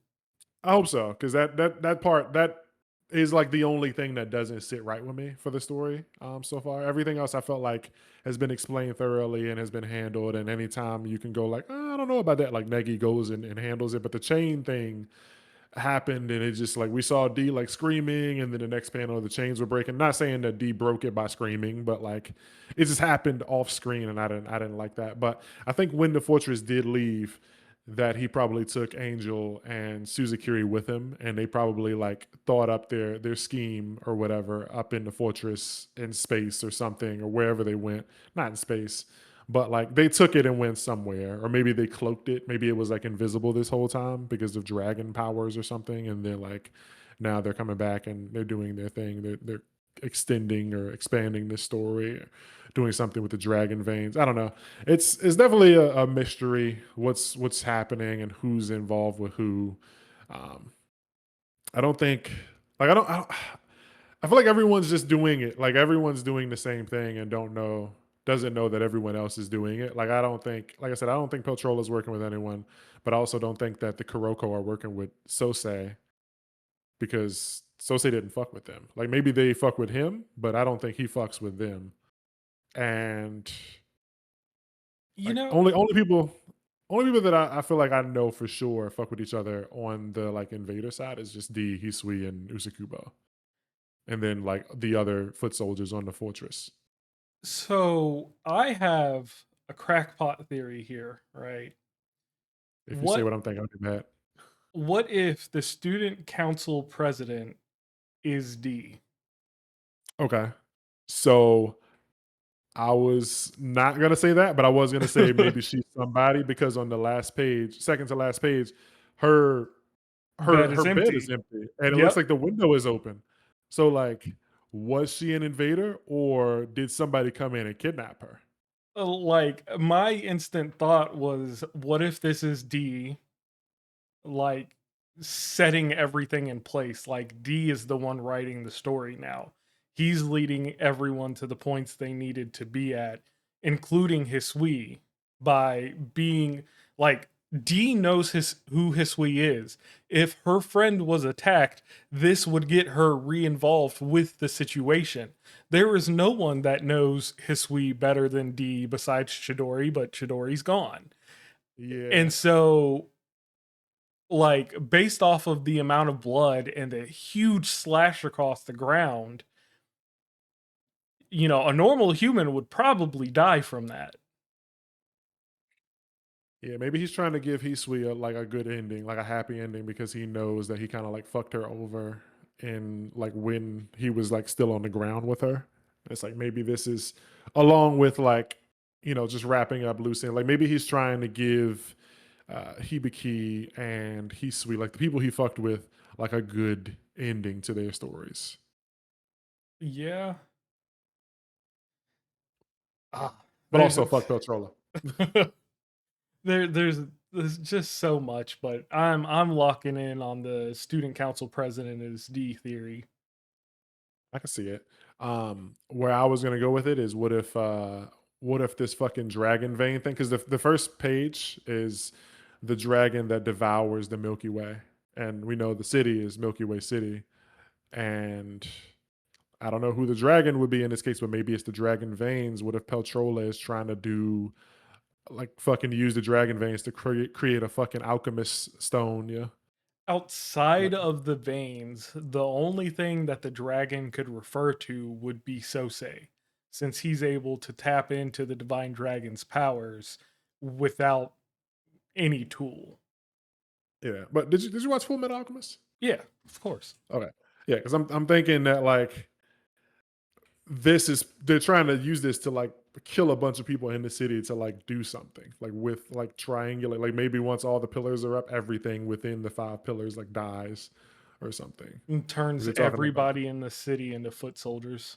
yeah, Milky Way City will be destroyed. Yeah, divine dragon energy is too much for humans. If someone could control the vein, they'd be unstoppable. If someone could control the vein, they control everything. Once all five dragon pits are unleashed, Milky Way City will be destroyed. Yeah, what the fuck? Yeah. I mean, D did say he wanted to destroy the world, and he might still be going for it, but I do think it's a misdirect, and it's just D writing his own story now. For what purpose? Yeah. I don't know. Yeah, I mean, he didn't like playing to, he didn't like fucking following the script and someone else's story or whatever. So it makes sense that he would kind of like want to be the one guiding his own life instead of like fucking playing to the strings of someone else's, instrument or whatever. Yeah. However the saying goes. So I can see that this being D's way of kind of like giving closure to himself and everyone that he cared about. So like he's not gonna he's not gonna be tugged along anymore, but he's gonna make it so that everyone can be satisfied with the true ending or whatever, because he wasn't satisfied with the ending to the Super Sunday battle. Yeah. But that also still does kind of go back to who we thought was Shinya ripping the page, and is, Shinya still alive? Is it this Shinya that's currently writing this new story? I don't know. Yeah, is it Shinya Gray? Is it D? Yeah. Like, D just took on the mantle of Shinya and started creating his own story. yeah.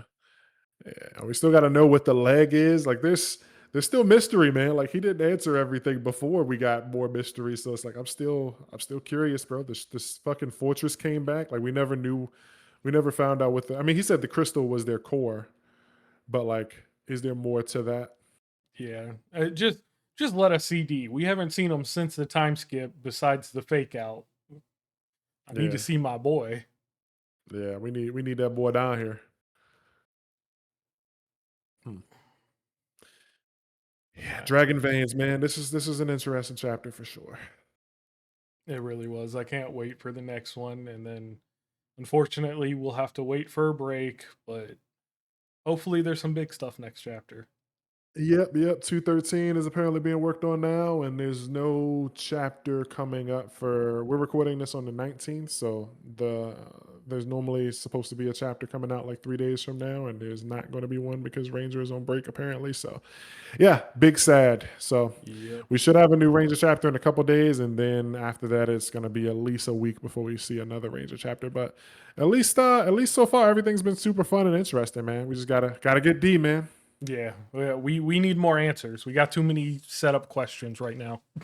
Yeah, that's the thing I love, man, because like it people definitely thought the last arc was going to be the end, and it's like yeah, Negi's wrapping up a lot of questions and plot points, but he still got it, man. He can still just add more questions. Like there's still things we can wonder about, and we didn't get every single answer. Like maybe we got 95% of the answers for like things before the I'm ripping up this ending thing.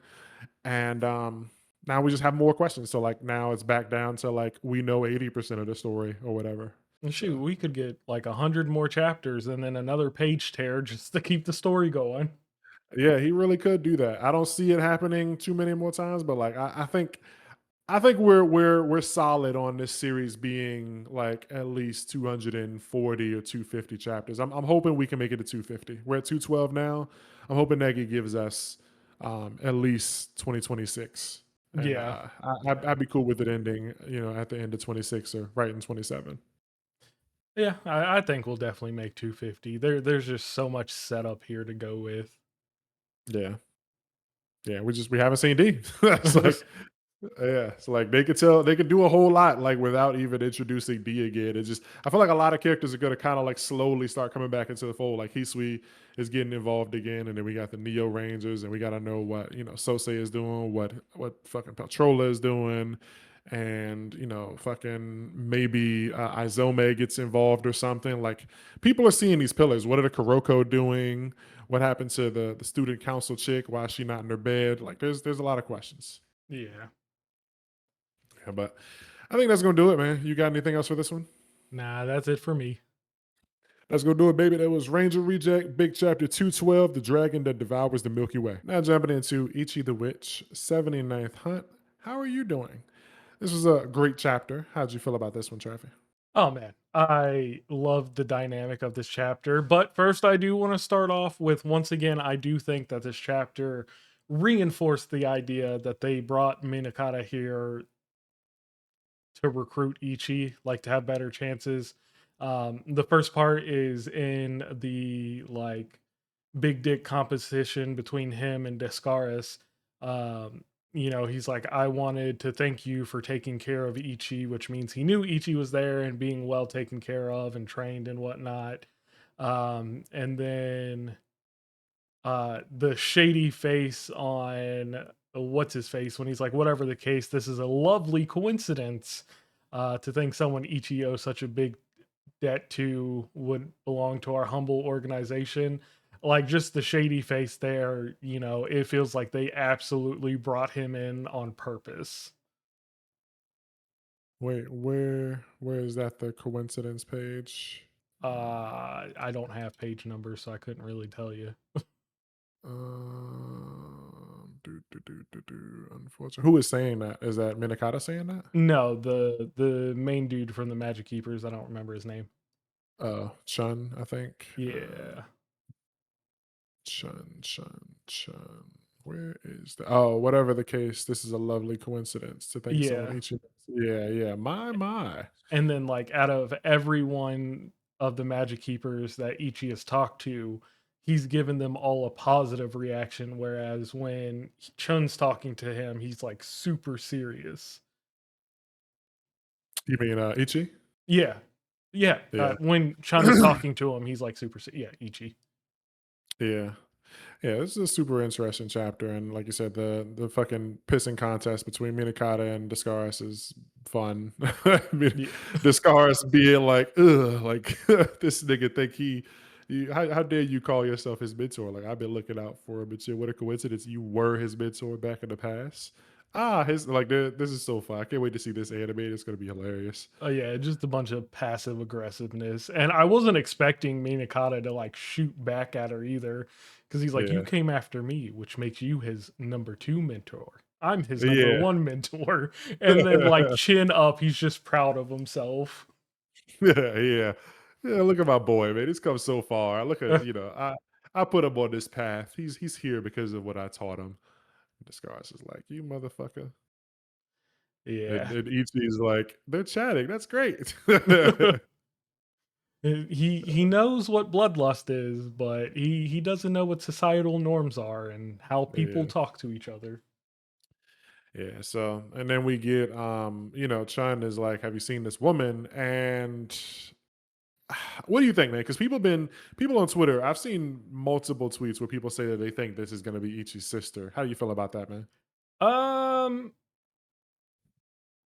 Your voice cut out. I don't know if you're talking right now, no, but you no, said, I "Oh, just said uh I mean, it could be, they both have black hair. That's kind of the only relation I see there. yeah, Um, and I I don't really know because like when she's initially opening her eyes and when she says, "So, what do you want me or who do you want me to kill first?" Her eyes are this lighter gray color, which Ichi's are usually just white and black. Um, and then otherwise, her eyes are like just black. And I feel like if there was some kind of a relation there, it'd be more than just hair color that's relating them. yeah. I don't feel like they are gonna end up being brother and sister because, like, I don't know, just the fact that she's going like, which of them interests you the most, and then Ichi being the one that she's also interested in. It's like feel like that would be a reaction she'd have if it was her brother. Like, I don't know, like being interested in him. Like, I guess it'd be interesting to know like what your brother's been up to or whatever. But and not to say that like she can't want to kill her brother, but I don't see it being the case. And like, how would they find out? You know, like Yeah, how would the information be delivered to either the characters or the reader that they're related? Like, who would step in and be like, he's your brother, or did you know that I'm actually your sister or whatever? Like, who would what would be the vessel for that I information to be delivered? Is my question. I feel like the people who made that prediction are just trying to distract themselves from the most obvious comparison, which is like a toga to Deku. Wait, what do you mean? Like she could Oh, have like having yeah, like this obsession with Ichi similar to Toga's obsession with Midoriya. okay, yeah. And So I she mean, could. she even kind of looks like Toga with the smile.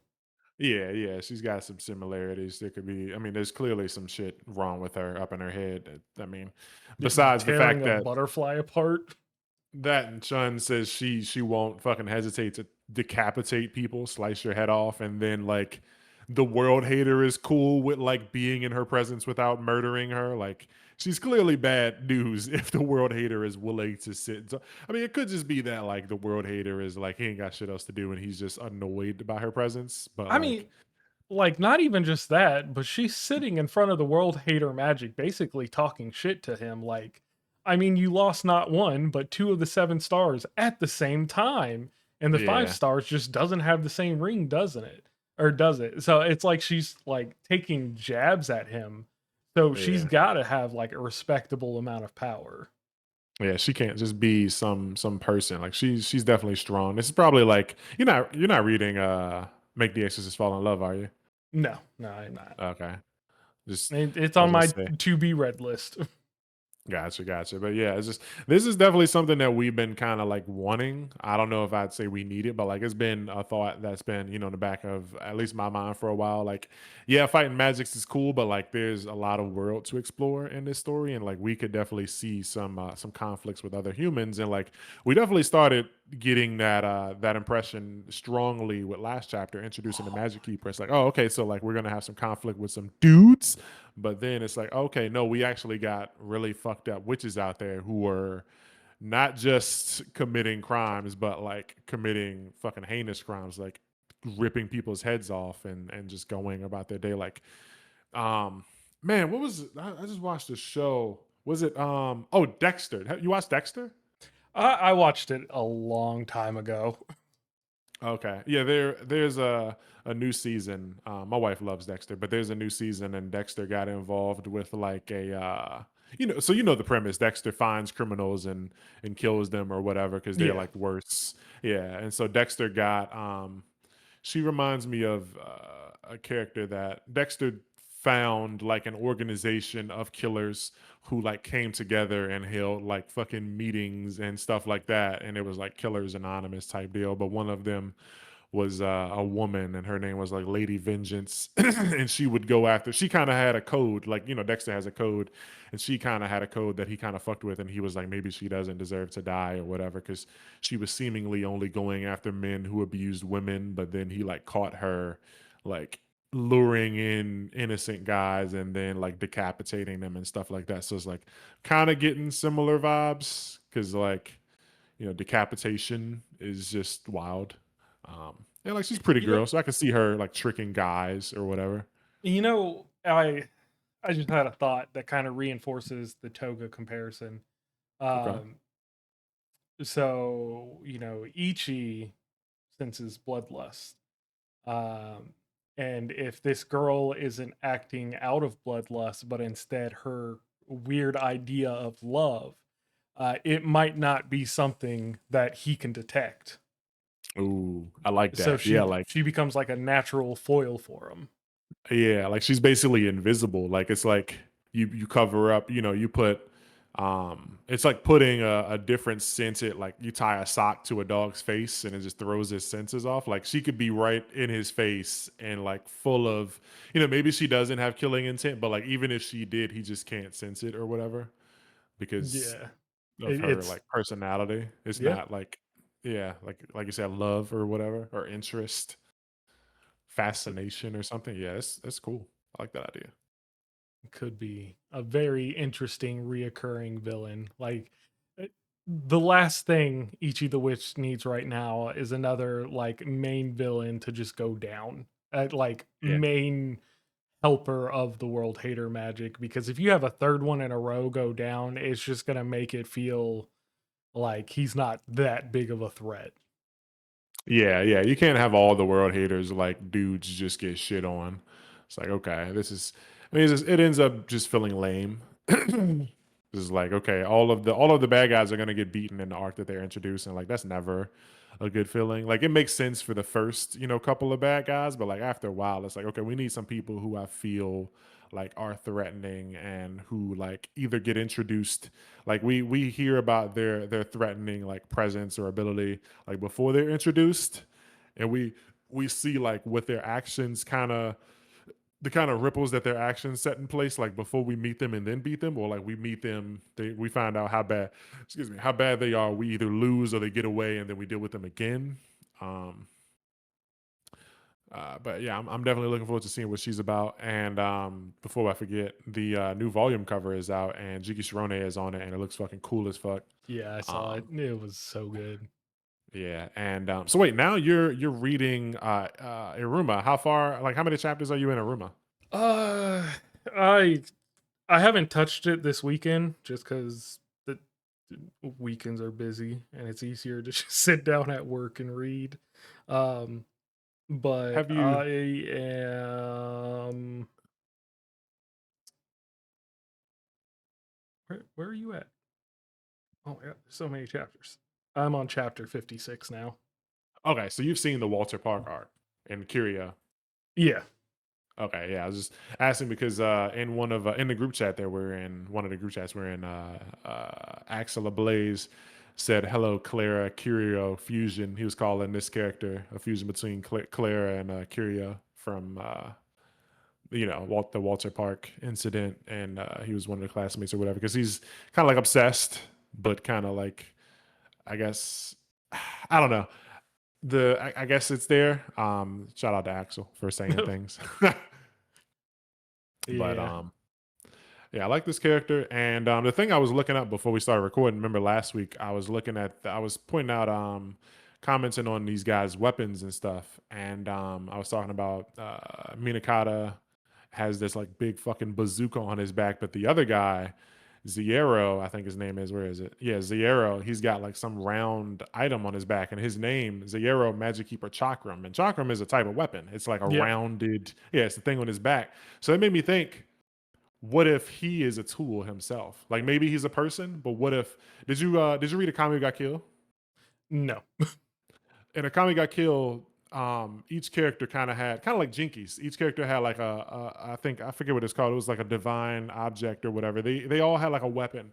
Like the main character had a suit, and it put him in kind of like a sentai kind of setting, and he had like a big sword or whatever.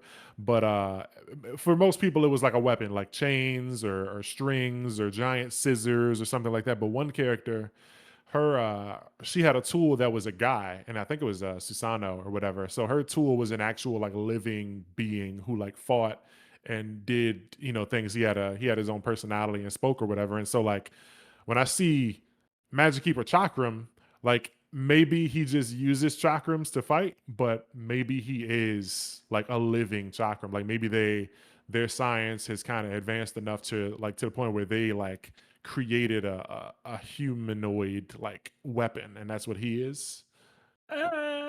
Could I be don't know. reaching, Yeah, could be because I reaching, mean, but I just feel like it. He has a chakram, so that's kind of how they're extending his name, especially since Minakata was just introduced with his first name as well. yeah, but like Minakata, where's Minakata's name? Wait, does Minakata get a name card? No, the last chapter just ends with um, Ichi saying his name. Okay. Chun did though. Chun's just said Magic Keeper Commissioner. But Yeah, like, I mean, he's got like a weapon, like a baton or something. But like, it's weird that when Zero gets introduced, his title says Magic Keeper Chakram instead of like Chakram Magic Keeper. Like I feel like the name, like if he was that type of thing, it would go in front, kind of like Magic's like King Magic or Hisame Magic or something. But like in this case, it's like Magic Keeper Chakram. So he's the Magic Keeper that uses chakrams. I don't know. It's just the verbiage is weird. It feels like he is the chakram that is a Magic Keeper to me. Yeah, I'm not seeing it as that because like if you go back 2 chapters, I think, to the introduction of Boxster and Higurashi, Boxster is just Boxster 9 section whip, and then Higurashi is just twin blades.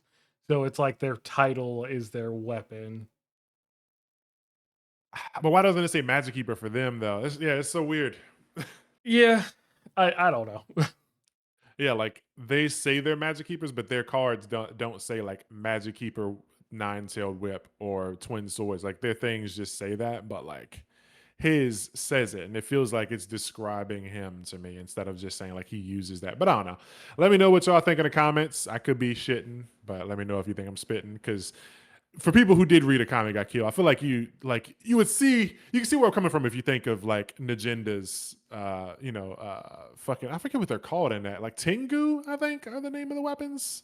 Um but anyway, yeah. Chakram is definitely the weapon that he uses, and I think that's cool. Cool weapon. Yeah, definitely.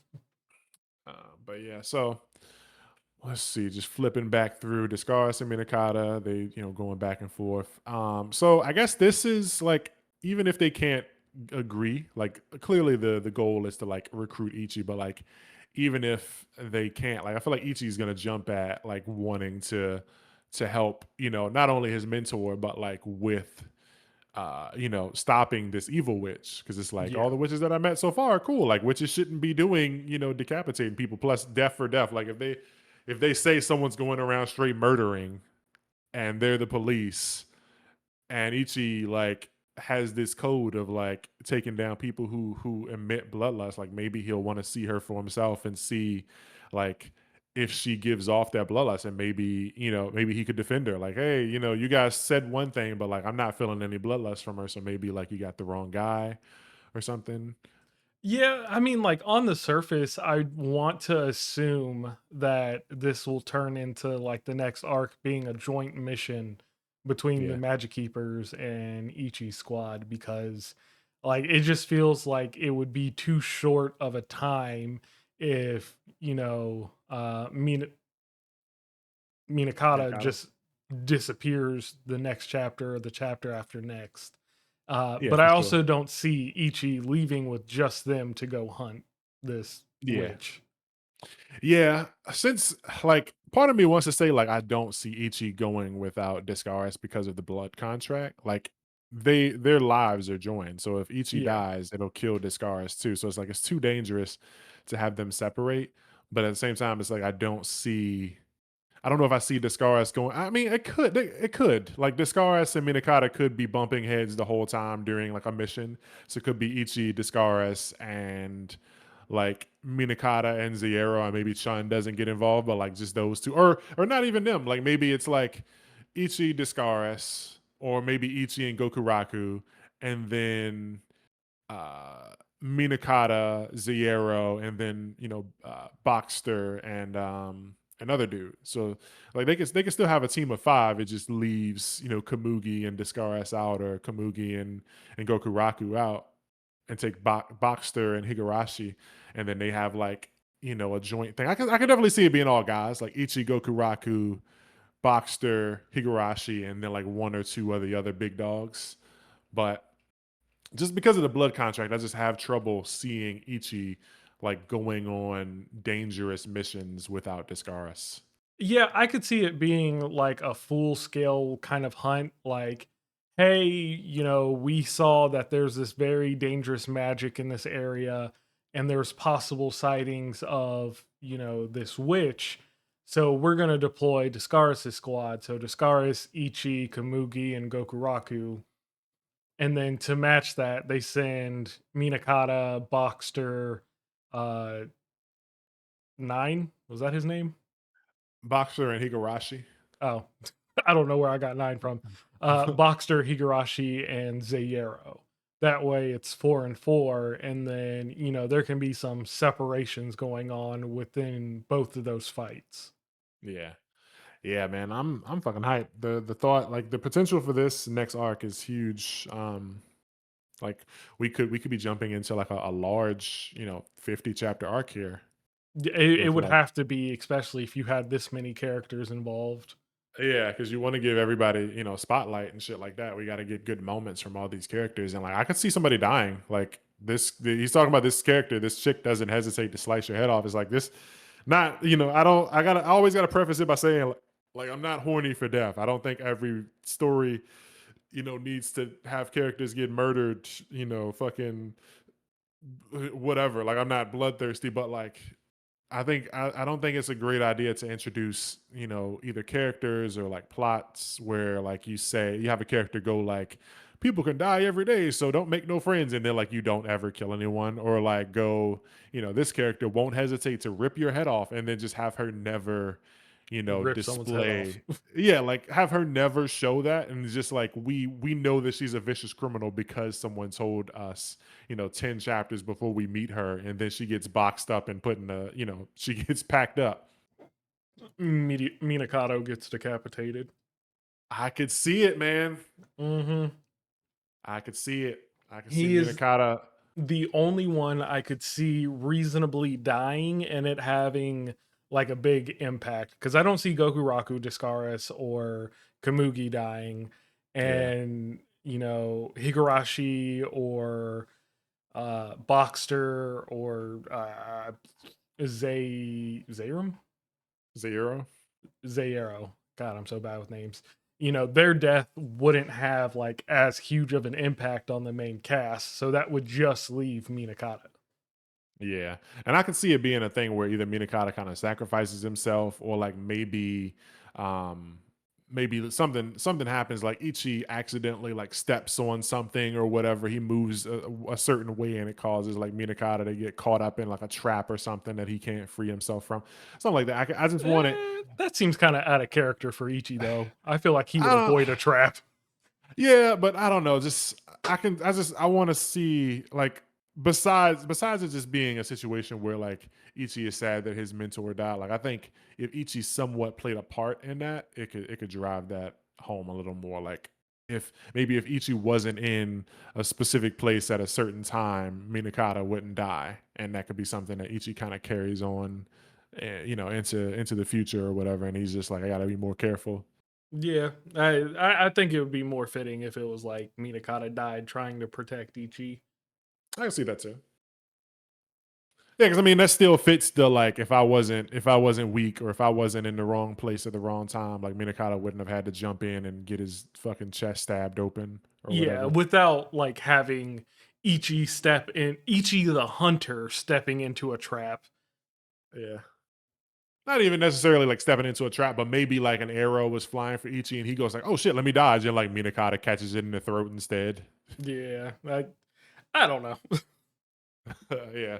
Oh, I'm just trying to like picture a way that like it could happen where where Ichi feels like he's guilty for he's to blame for Minakata's death or something.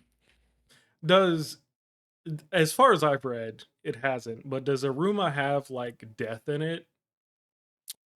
I want to say yes, but it is very much it stays it stays a mostly like calm and chill series. Like it's not ever gonna like it doesn't have like a JJK arc. Like you're never gonna be like, oh my god, like who's gonna die or whatever. Like there are threats of like death and stuff, but it's not like how Kaiju 8 like teased that people could die and then like never killed anybody.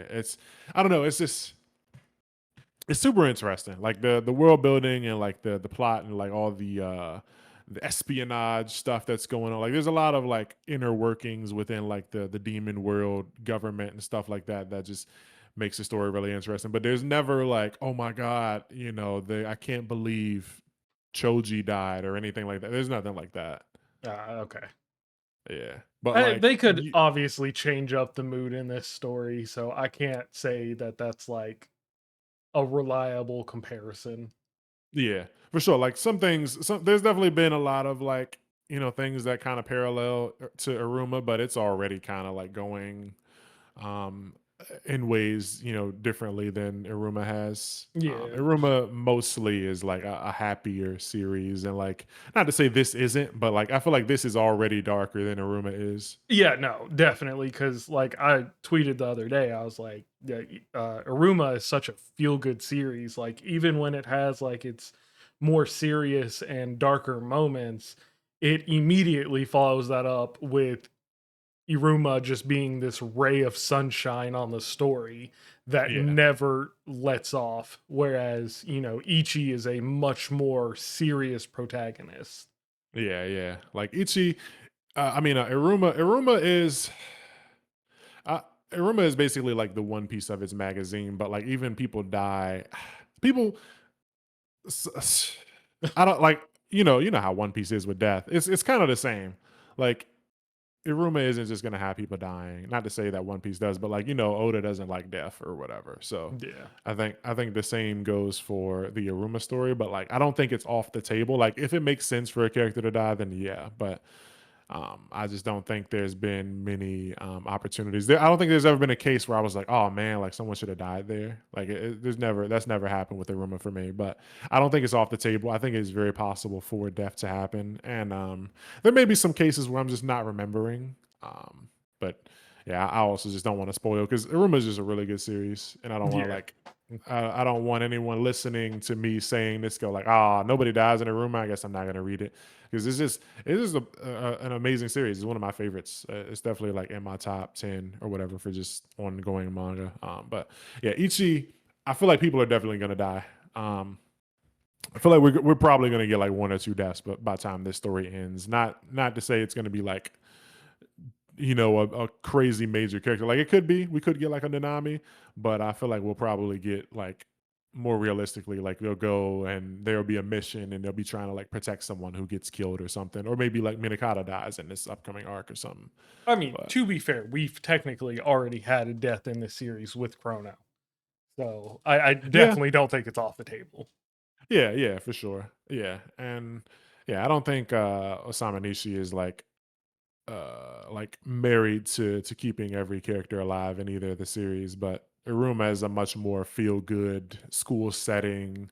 Everyone is cool with each other, teamwork, and we love this guy kind of setting. But there's definitely people who would kill Iruma if they learned his secret and stuff like that. Yeah. But yeah, with Ichi the Witch, yeah, I think Minakata would be a good pick. Um, But yeah, looking forward to what Fujimine is up to and what her powers are, and like they're calling her the Vanquisher Witch, cool title. And she's on nickname a nickname basis with the world hater calling him Haiti. Yeah. And like, was this butterfly a part of her magic? Like, did she just conjure that up? It looked like she kind of like spit it out. Poof. Yeah, because it wasn't there and then it was. So I wonder if this is going to go into, and once again, another comparison, but like the death butterflies in Bleach, Yeah, if that's something related to her powers. yeah, it could be cool. Maybe she's got like a kiss of death type thing, or maybe she like the butterfly touches you and you die or something. Yeah. Excuse me. But yeah, I'm definitely down for like just more villains in general is cool. And like her not being part of the World Haters 7 stars and uh, still like being sorry. My bad if anybody heard that. Excuse me.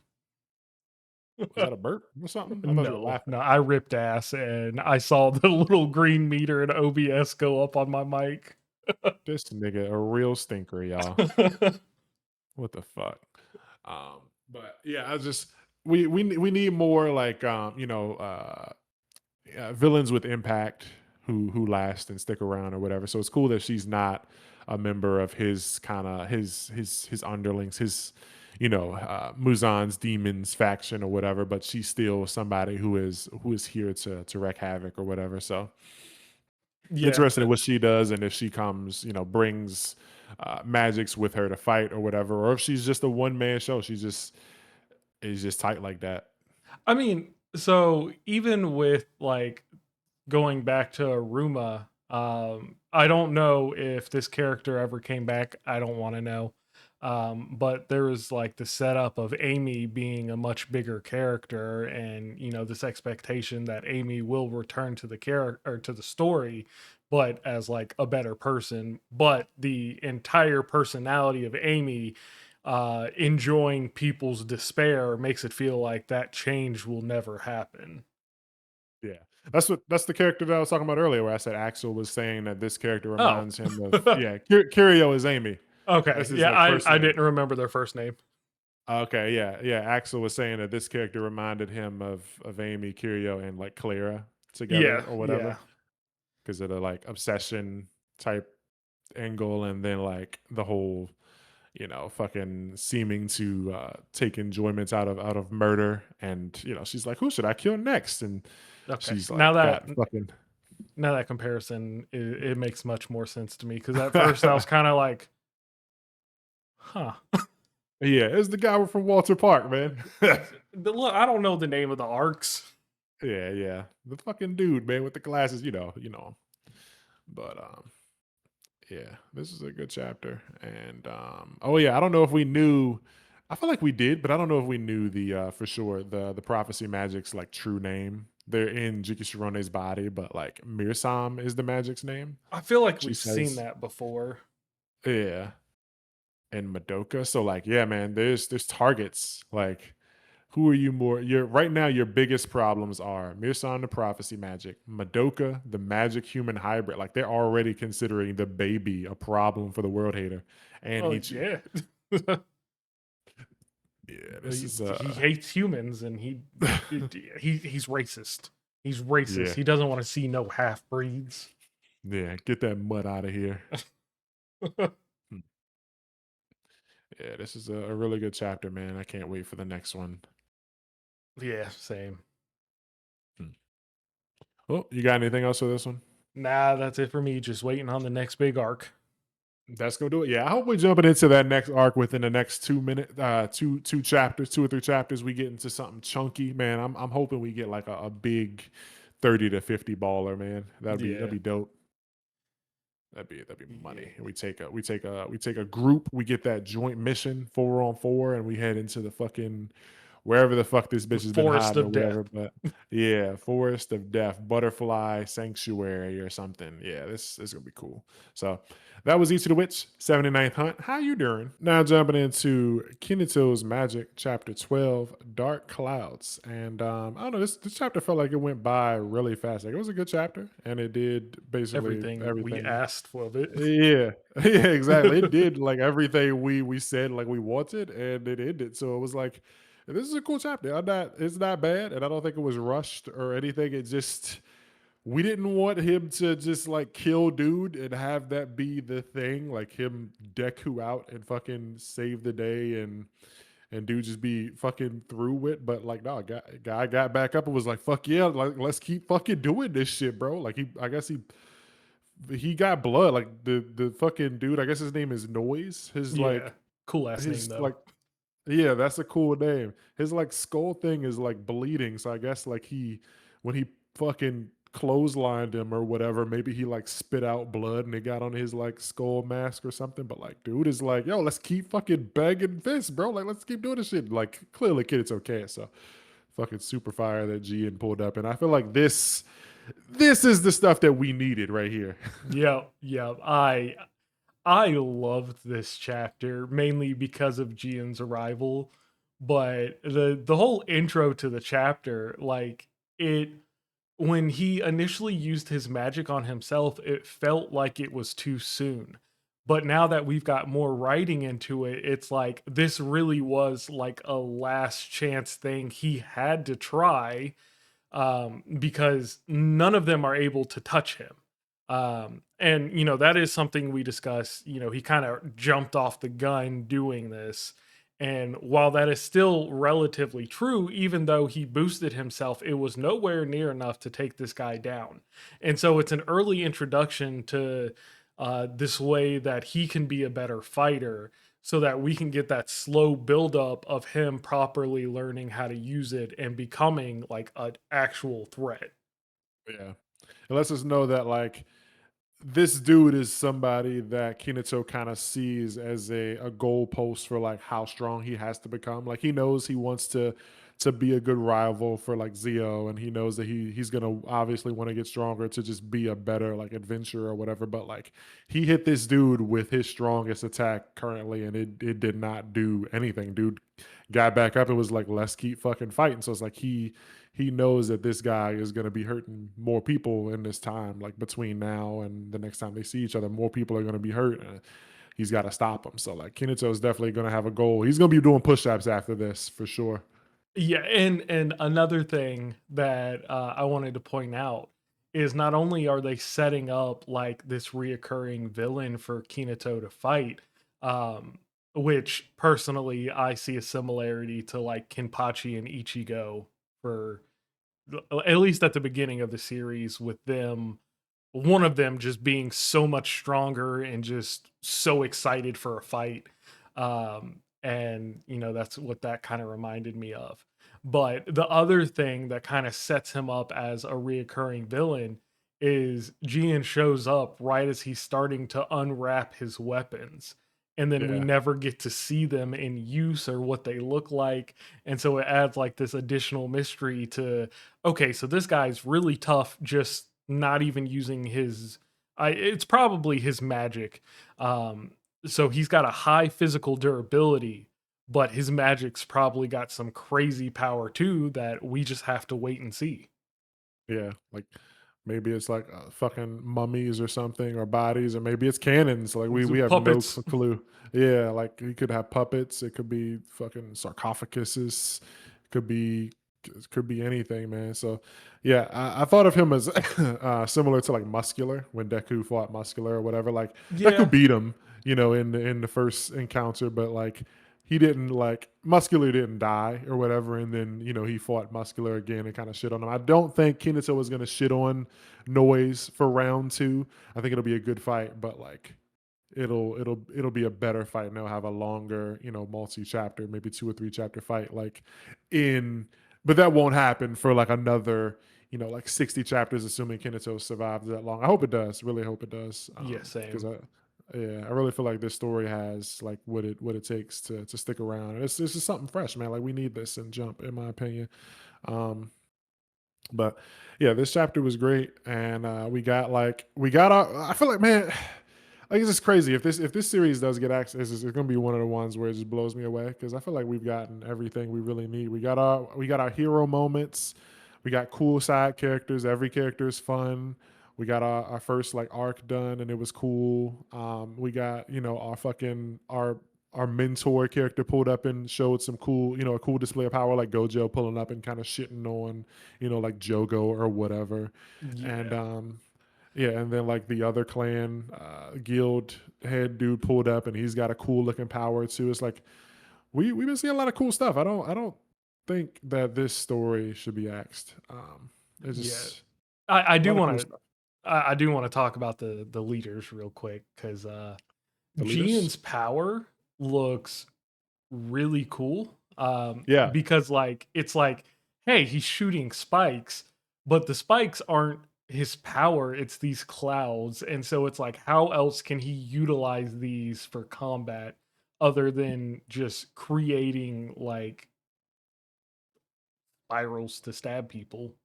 yeah. It's like, can he make like is this some sort of like precipitation based thing? Like, are these just like crazy, I like dark cloud icicles or something, or is it just like he turns the matter, like they normally are clouds and he can shape them into anything? He just shows spikes. Can he make fucking balls out of them and crush buildings or whatever? Or just what can he do? And like, I mean, he's flying on it, so that's cool too. So like, he can stand on these clouds and then make them shoot spikes. That's Yeah. super cool. And it's just, I love that he has something like this, because in chapter one, when he showed up, like all he did was just beat the dudes up, and I was like, oh, that's kind of lame. Like the leader of this guild shows up and like he doesn't show any kind of fight. He doesn't put out a fireball or nothing. He just punches these dudes to death. Like he just throws them in the mountain, And I was kind of worried that he might not have like a cool power, like maybe his power was just like some sort of Enhancement. yeah, like a physical enhancement, like he just can get really strong. But like this chapter, we see him doing cool cloud stuff, and I'm like, oh yeah, this is fire. Oh no, because the spell is called Stabbing Rain. So he's definitely got a full arsenal of like weather based magical attacks. So he'll Okay. summon like thunder and hail and snow, and they'll all do different cool crap. Yeah, I like that. I hope we see more precipitation based things than maybe a tornado. Like we never know, man. Like, Yeah. bro, Dark Clouds, he's gotta have a tornado move. Yep. He's and, got and to, bro. and then we have the leader of the Seraph Wings, and his magic is called Ex Machina, right? That's not his name. Yeah, yeah. Ex Yeah. Machina is his ability. But that's so cool because it's like, okay, you can't just give a character a spell or magic called Ex Machina and not relate that to like Deus Ex Machina. So is this Yeah. just like the living embodiment of that in this story? Are we going to see him pop up to save more people? Yeah, is he's just gonna kind of like appear, and his ability was just like conveniently just do whatever he need. Like, can his ability just do whatever he needs it to do in any moment? But like, it doesn't feel like an ass pull. It just ends up being really cool. Yeah. Speaking on him further, I did tweet this, but I love when they make characters in masks silly. Like the Yeah, I'm currently using a magical gadget to share Lamia's sight. Was the emoji necessary? It's like you can't see their face. He doesn't talk. So that is like the perfect way to just show that this is a goofy character. yeah, and like since he has like you can't see his face. He's not speaking. So like that makes me wonder like is his face, fucked up? Does he just not have a jaw? Like is he doesn't have a mouth and he wears a mask because of that? Like at first I just thought the mask was cool. Like maybe he's wearing it because like oh I'm tight as fuck. I'm the leader and this is Gucci Dragon Bone I'm wearing on my face or whatever. Like it was just a fly ass fucking cool accessory with crazy stats and I'm just cool as fuck. But like now it's like is this because his face is either like fucking twisted up and burnt? Does he just not have a mouth? Like what's the deal? Because it's like he doesn't speak. He just writes on this fucking notepad and says Makima is listening, and he's got an emoji. I'm like, okay, so what else? Like he even drew this face, and then like on the panel below that, he drew another one with like the eyes kind of closed and the mouth wide Yep. open. It's like this dude's silly, man. I am curious. Well, not curious, but so we know that Noise is like this physically strong character, but he also has like these magical items that we haven't seen yet. We know that the short girl can like kiss and kill people, but we still aren't very clear on what her magic is. And then it looks like the other chick with the face mask is more of like a Kurogiri type character where she can Yeah, teleport them. yeah. She like opens up like a portal Oh my into god, like there's so many relations to My Hero. yeah, yeah. I'm a fan, man. I don't I care. am Like too, though. I am too. like I saw somebody saying like the story wasn't good because it was too much like My Hero. I was like, what? There's nothing wrong with like being inspired by stuff or whatever. Like, Yeah, and like more than that, it's kind of a different take on Deku, yeah, because as much as people brought or thought of it as a complaint, Deku was a crybaby, but it was to enhance his character. It was who he was. Whereas Kinato is more self-reliant. He's not like he looks down on himself, but not to like a detriment to himself in that sense. And so there is a very clear difference in who the characters are. It's just, as far as the abilities go, they do share some commonality, and yeah. as well as how Kinato kind of looks.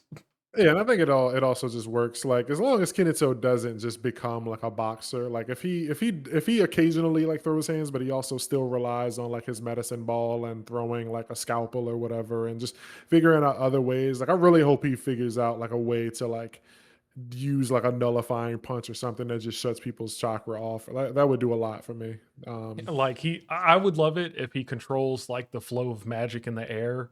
So like if he throws his ball, he can bounce it off the air multiple times. Yeah. Or just like throwing it at a person and just disabling them. Like I really want him to disable people's ability to use their magic for like a short time really That'd be bad. cool, but that also be broken. But we do know it can be done right because we've seen it in Black Clover. Yeah, that and just like I mean, this dude he bapped the ball. Like when Kinato threw the ball at him, he straight batted it away or whatever it did, like smack Kinato. So like just because Kinato has a way of like using his power doesn't mean it's always gonna work. Like people could block or people could Yeah, dodge or whatever. So it's like there's ways. I just want him to have more than punch kick.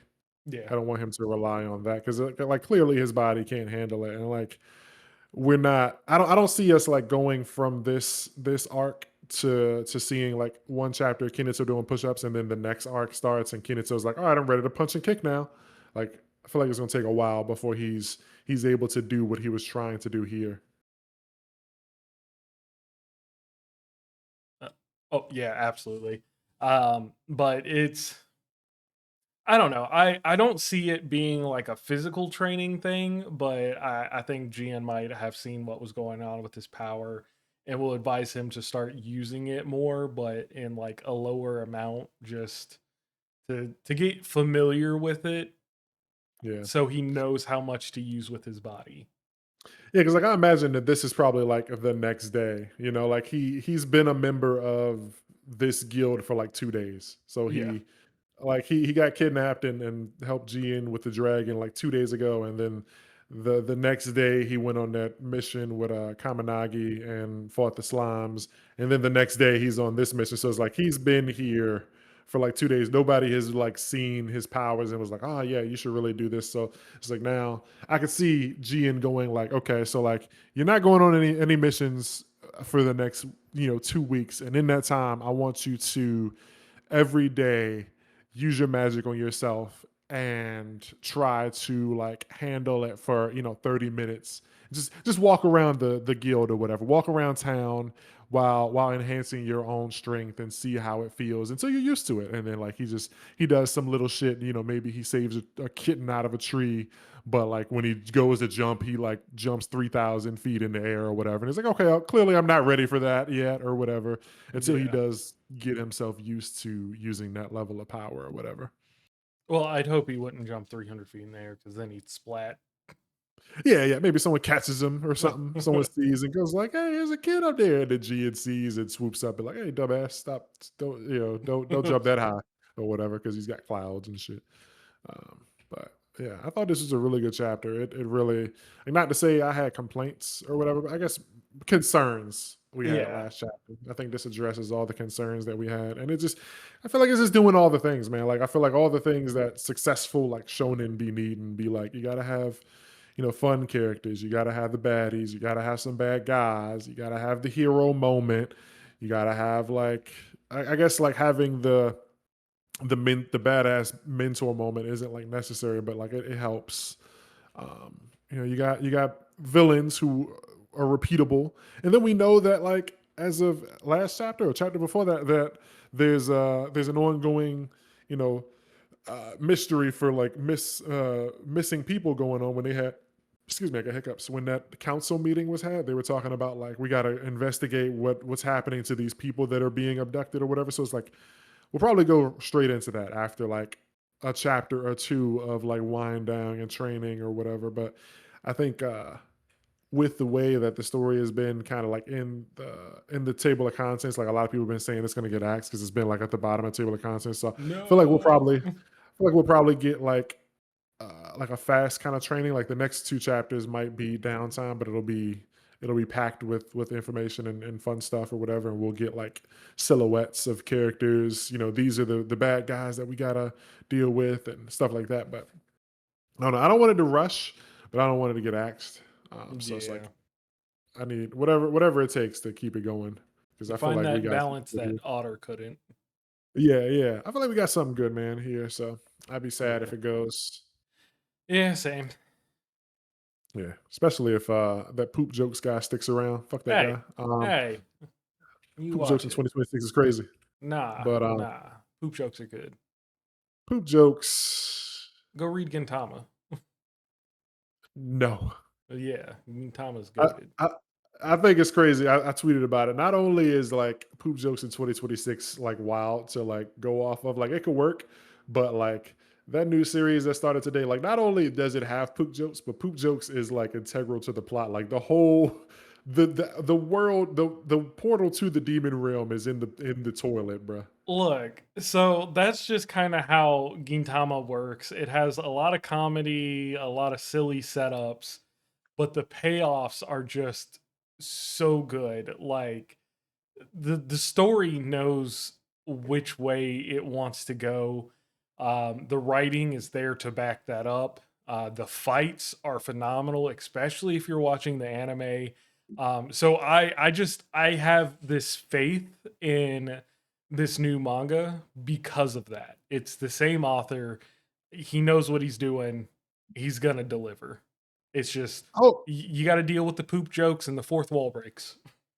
I hope he knows what he's doing because like I'm not in the business of saying that like, oh, I hope this shit gets axed, because I would love to just have more manga to read every week and enjoy myself. But like poop jokes, it's like, man, I feel like maybe the dude might have not been on the internet for the last like 20 years and just decided like, oh, my manga ended, I'm not gonna read anything or do anything, and oh, I just decided to come back. And like kids still like poop jokes, right? It's like I we're still we're in a like poop different time, jokes. man. Fuck you, man. Um, but Literally, the entire premise is he goes demon mode when he needs to shit, but he can't. That is hilarious. whatever. I'm not gonna mention it anywhere else in this video. So like if anyone stuck around to hear this conversation and you want to let us know that you listen to the Kinato segment, because that's something that we don't really have access to. Like the analytics kind of show what people listen to, but like if you want to show extra support, post something about poop jokes in your comment. That'll let us know that you listened to like 20 minutes of a Kinato section, because I'm not going to mention it in the comments of the week or the chapter of the week or anything else. Nowhere else am I going to mention poop jokes. So if your comment says something about poop jokes, I know that you listened to this and I love you. I think that's going to do it. You got any more thoughts for this one? Nah, that's it for me. That's gonna do it then for Kineto's. Damn, I keep wanting to say Kineto's Witch. Kineto's Magic, Chapter 12, Dark Clouds. Now jumping into the final manga segment of the night, baby. As you know, we got Big Bachi of the Kagura Variety, Chapter 119, the Hiroshima Talks, Part 3. As usual, banger chapter. But this one in particular, like I've been seeing a lot of people say it, and I think somebody on here might have said it before, but apparently, Hokusono really wants me to fucking watch Dune. I have no knowledge of what Dune is about or anything. I haven't read the books. I haven't seen the movies. I don't know if you have, but everyone has just been talking about Dune in reference to these some of these chapters, especially this week's chapter with this fucking underground civilization. And so, yeah, I guess this week I will try to watch Dune. So, yeah, shout out to Dune and Hokusono. How you feeling, man? Oh man, so I love this chapter because it kind of further goes back into the past of the Mikaboshi, um, and their history with the Soga clan. And it's this entire idea that the reason they were cast out was because of the Soga clan basically committing a genocide on them. And what this initially got me thinking is that there's a cycle here that continues.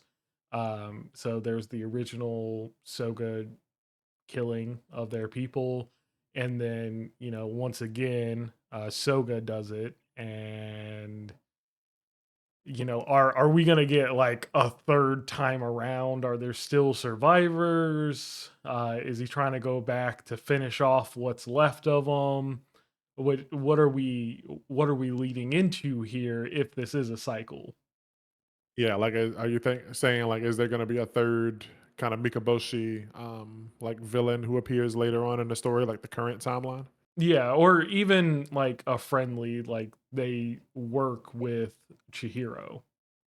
Yeah, but like maybe Soga Akamura doesn't fuck with that, but like Chihiro is technically half Soga, so I wonder how that how that would work since his mom was of the Soga clan and Kunishige was his dad. So yeah, I Yeah, wonder how that's gonna work. Like, is there gonna be someone who just kind of like innately hates Chihiro? Like they see him, knows that he has Soga Soga blood running blood. through his vein, yeah, and just goes like, "I hate you," and it's like kind of like how Uro was acting towards like Yuta in the Sendai colony or whatever. She's like, Yeah, you can never understand me, but he has no fucking clue because he doesn't know about this history. yeah. That would definitely be interesting to kind of explore. Yeah. Um, I am curious though. The new character, that they're fighting in this chapter, uh Ariu? Aru? Well, that's the same Mikaboshi? guy that was on the chair. That got his Yeah, neck yeah, slit. yeah, I know, but we got, Yeah. like, an official name for him. Yeah. Yeah. So, like, what does he do to the other guy? Because we see in the page before that he's sitting there and he says, "Yeek," and then they go back to talking, and then the next panel shows him, like, bleeding out of his eyes, and then, what's his face gets a hole in his stomach, which he seems strangely unfazed by.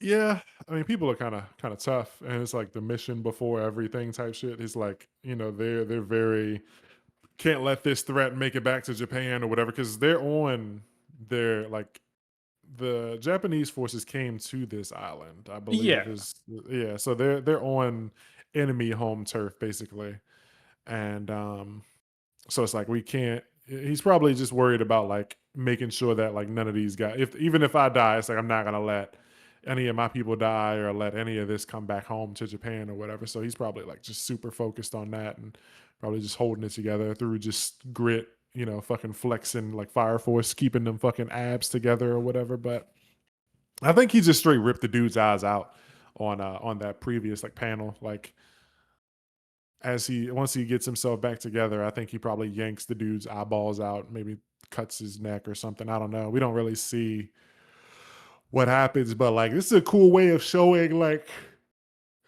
excuse me. I don't know if I want to say this is speed. It's weird the way this happened because like on the bottom panel when he lunges over and you like see him on the chair and then like in the reflection he's like stabbing what's his name Hiroshi or whatever I forget his name I'm still gonna call him Hiromi Haibara or he's still Hiroto. Haibara uh, Hiroto okay but like it's weird because this is like it's almost like the reflection is being used as like a panel separation instead of like your traditional just square straight line or whatever it's like at first I thought that he like when he died he kind of like appeared in sort of like an opposite realm or something that like would only exist like a mirror world. I thought we might be looking at like a mirror world situation where it's like in the reflection he stabbed him, but then like on the next page you see that like it actually happened and he's standing on regular land or whatever. So it's like okay, so no, this is actually happening, and I guess this is just to show like how fast the dude is, and it's just Yeah, like the way I'm seeing it is maybe like the reflection is seeing it because he's moving so fast that the human eye can't track him, but he's not moving faster than light. So the top of the panel is, he's moving so fast that we can't see that he's gotten up from his seat. But since he's not moving faster than light, the reflection is still going to pick up that movement. okay. I like that. But yeah, so dude clearly didn't die from the neck chop, and I guess that was like the chair and stuff floating was kind of like the dot and Seki maybe like regenerating him or something, giving him like his sealing his neck back up or something because it brought him back to life. Yeah. Either that or like, well, no, I think he's definitely alive. It ain't like a zombie situation like I was saying last chapter. So it's not like, as far as I know, I don't think he's like a puppet or anything. But it's interesting that he is the prince, and the other guy doesn't respond to the question of like, oh, so if he's the prince, then you're the king. And he's like, I ain't got nothing to say to you, bitch. Yeah. It is cool that we get to see like Soga clan sorcery, and it makes you think, hey, will current day Soga be able to use like this gravity black hole type power. So unless maybe he learns it, but like the way it seems to me, I mean, it says Hirata Soga is the only living practitioner of Kurosushi sorcery. So I'm guessing this is the type of technique, like because Arui says that like that was the gravity sphere that sank like my ancestors into the ocean. So it seems like he's the last one with that technique that was used to like push his people underwater. And so like the grudge, not only does he already have a grudge with like Soga clan, but like the fact that you or some I mean he wouldn't know at the time, but like the fact that you not only are a Soga but also have access to that ability that was used to push my people, underwater. It's like I gotta double kill you. So I think him killing uh this Soga clan dude probably like eliminates this ability because I'm thinking of it kind of like a 10 shadows type of deal. Like not everyone in the Soga clan is gonna have it, and like if you kill Megami, it's like okay, nobody else has 10 shadows again for a while. And uh Akamura is already like alive, so he probably already has his own kind of sorcery, so he probably wouldn't get this Yeah, I mean, I unless it's would something that could be trained. assume so, but I feel like, them saying, "Hey, this is something that's passed down through the Soga clan," we're bound to see it pop back up. It's just a matter of, is it going to be Soga or is it going to be Chihiro? Yeah, maybe it could be. Maybe this could be what Akamura is using to fly too, because we've seen him, fucking float. Yeah. So maybe it could be he does have access to it, but like it was something that he like learned or whatever. Supposed to be passed down through the Soga clan. Yeah. So, yeah, this is interesting stuff, and like I like the way he taps his sword. Like everyone gets cool fighting styles, bro. Like he Yeah. flips the sword over, fucking bangs on the back of it with his fist, and that's just causes a huge fucking impact zone in the ground, flattening dude. But he don't give a fuck.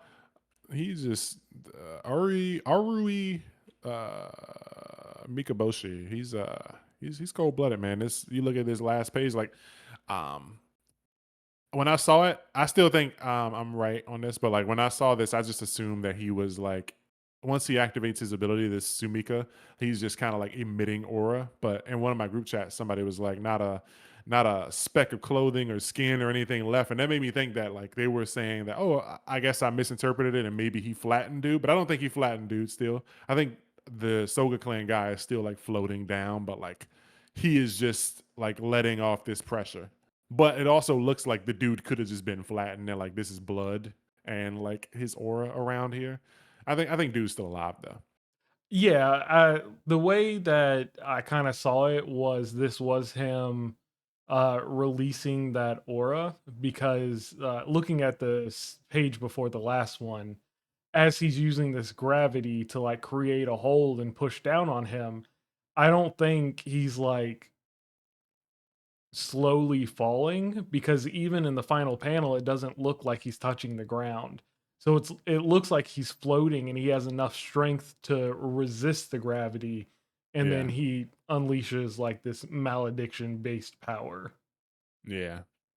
Yeah, that and like I was just thinking like is he pulling this like cuz if they're on the Mikaboshi like land or whatever, like if this is like where their shit is, like is he pulling this energy up from the ground, like siphoning it straight up from like the source, or is he just kind of like emitting it from his own body or whatever using the Danseki? I would assume he's admitting it from himself using the Danseki. Yeah. Um yeah, they were talking about these six, other guardians or whatever, and everybody's saying that maybe that's where like the six blades came from. Like eventually these people got cut down and made into swords. Oh, that reminds me. Let me find my tweet. I don't know if you saw it. Because I made a tweet last week. Shinya. Shinya Do. Kiritani. Yeah, I said random half cooked thought, but what if Seki is alive and could do some sort of parasitic shit, and all these niggas in the flashback are like half zombies being kept alive by it, and Kunishige ends up being sort of like Kagurabachi's version of Shinya Kiritani by mistake. It's like, what if he just like makes weapons out of these dudes' fucking bodies and shit?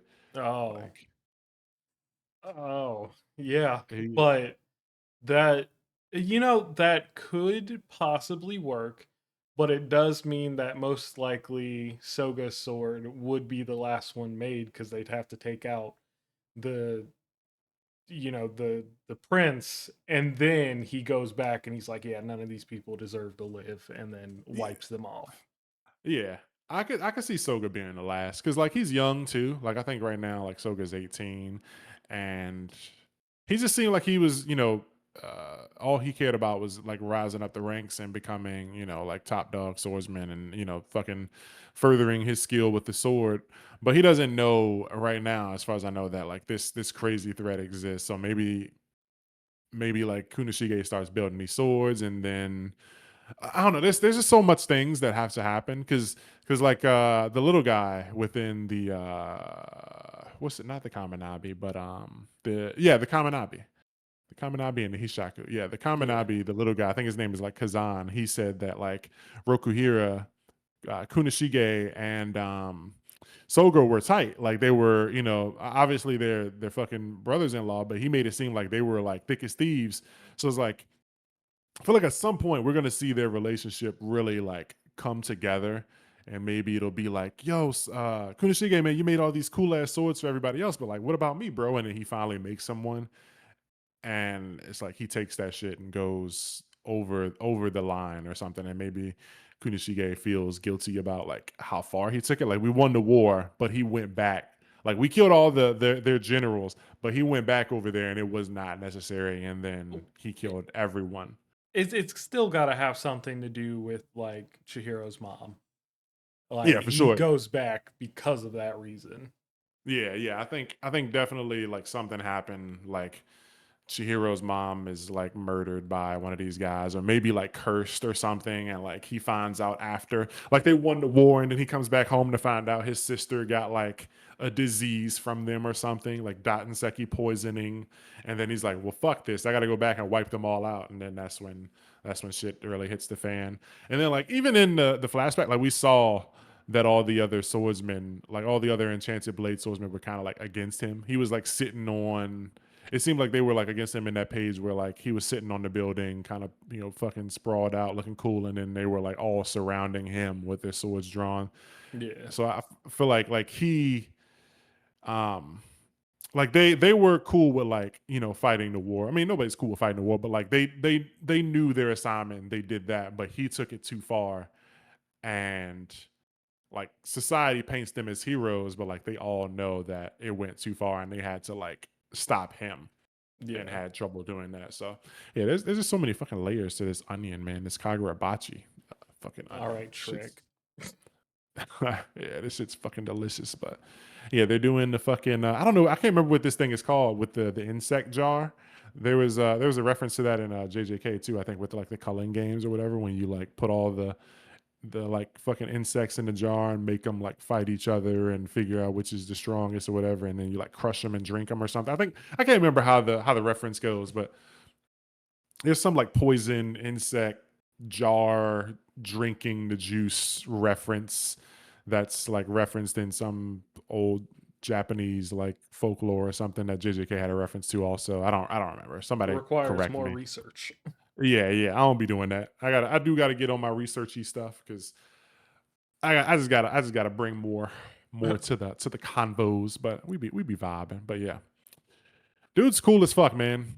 His Yeah. uh his whole shit is fire. The aura, the fucking dot and seki, just clouds around him and shit, and like yeah, the thing about like Kunishige potentially making weapons out of these guys is like if that would mean that like the general, like they said, these are the six chosen guardians. So in order for Kunishige to have access to them to make weapons of them, that would mean the guardians would no longer exist. So then at that point, it's like, okay, why do we need these weapons if we killed all of their generals? Yeah. Yeah. So it's like that right there makes me think that maybe he didn't Shinya Kuretani these guys, but I think he definitely, they probably killed a couple of these guys, stole some dot and seki, and brought it back to the crib and was like, yo, you got to make something out of this, dog. Yeah. I mean, they have Danseki in Tokyo, so Yeah. I don't think they and have a now lot they though. have that information. I don't think they had that before. What information are you referring to? That they had Dattenseki in Tokyo because they were working with a very small amount. Oh, you mean the like the our good guys? Yeah. Yeah. Yeah, but dude, he really he was like, "You're Soga? Yeah, you're done, bruh." Yeah, I think he about to cook his ass in next chapter. I am not okay with seeing this man's face. Yeah. It's like he immediately knew, like, yeah, nah, you gotta go, brother. But yeah, this shit's definitely making me wanna watch Dune. Have you seen Dune? Yes, yes, I have. I Okay, also so own you all of the books. okay, nerd. Yeah, So you get the references or whatever that people are pointing out here, yeah, probably. yeah. Okay. Okay. So I'm the only non-Dooner in this non-Dooner and non-Gooner, yeah. So I'm doing well. Lying about one of those, and it's not the Dooner part. Yeah, anyway, so I wonder if this is the thing, like if this moment, because we see right before he says Sumika, we see Shiba is there too. So I wonder if this alone is the traumatic event that causes Shiba to kind of like, break down on the tape, or if there's gonna be more after this. Oh, he's about to watch everybody die. Yeah, like does he like see that shit? Like dude gets fucking scrunched, like squeezed like a sponge, and then he's like, fuck it, I gotta go. And then like Blips out of there. yeah, he vanishes to go try to save someone else, and they get fucking chopped in half. And then he's like, "Fucking, I gotta save somebody, dog." And everyone just gets fucking flattened. Yeah, because I mean, we know this dude's fast, so I wouldn't put it past him being able to keep up with the teleport. Yeah, hmm. Yeah, and like the guys that got decapitated, like he was still talking. Like we were saying something about that last chapter too. Like, Yeah,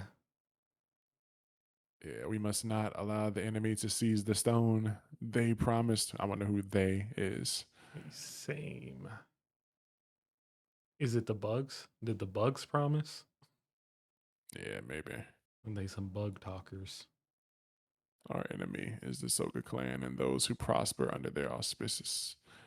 Yeah, this is good stuff, man. Power of the Danten Seki is fundamental to our civilization. The Mikaboshi born here are born with an innate affinity for the Danten Seki.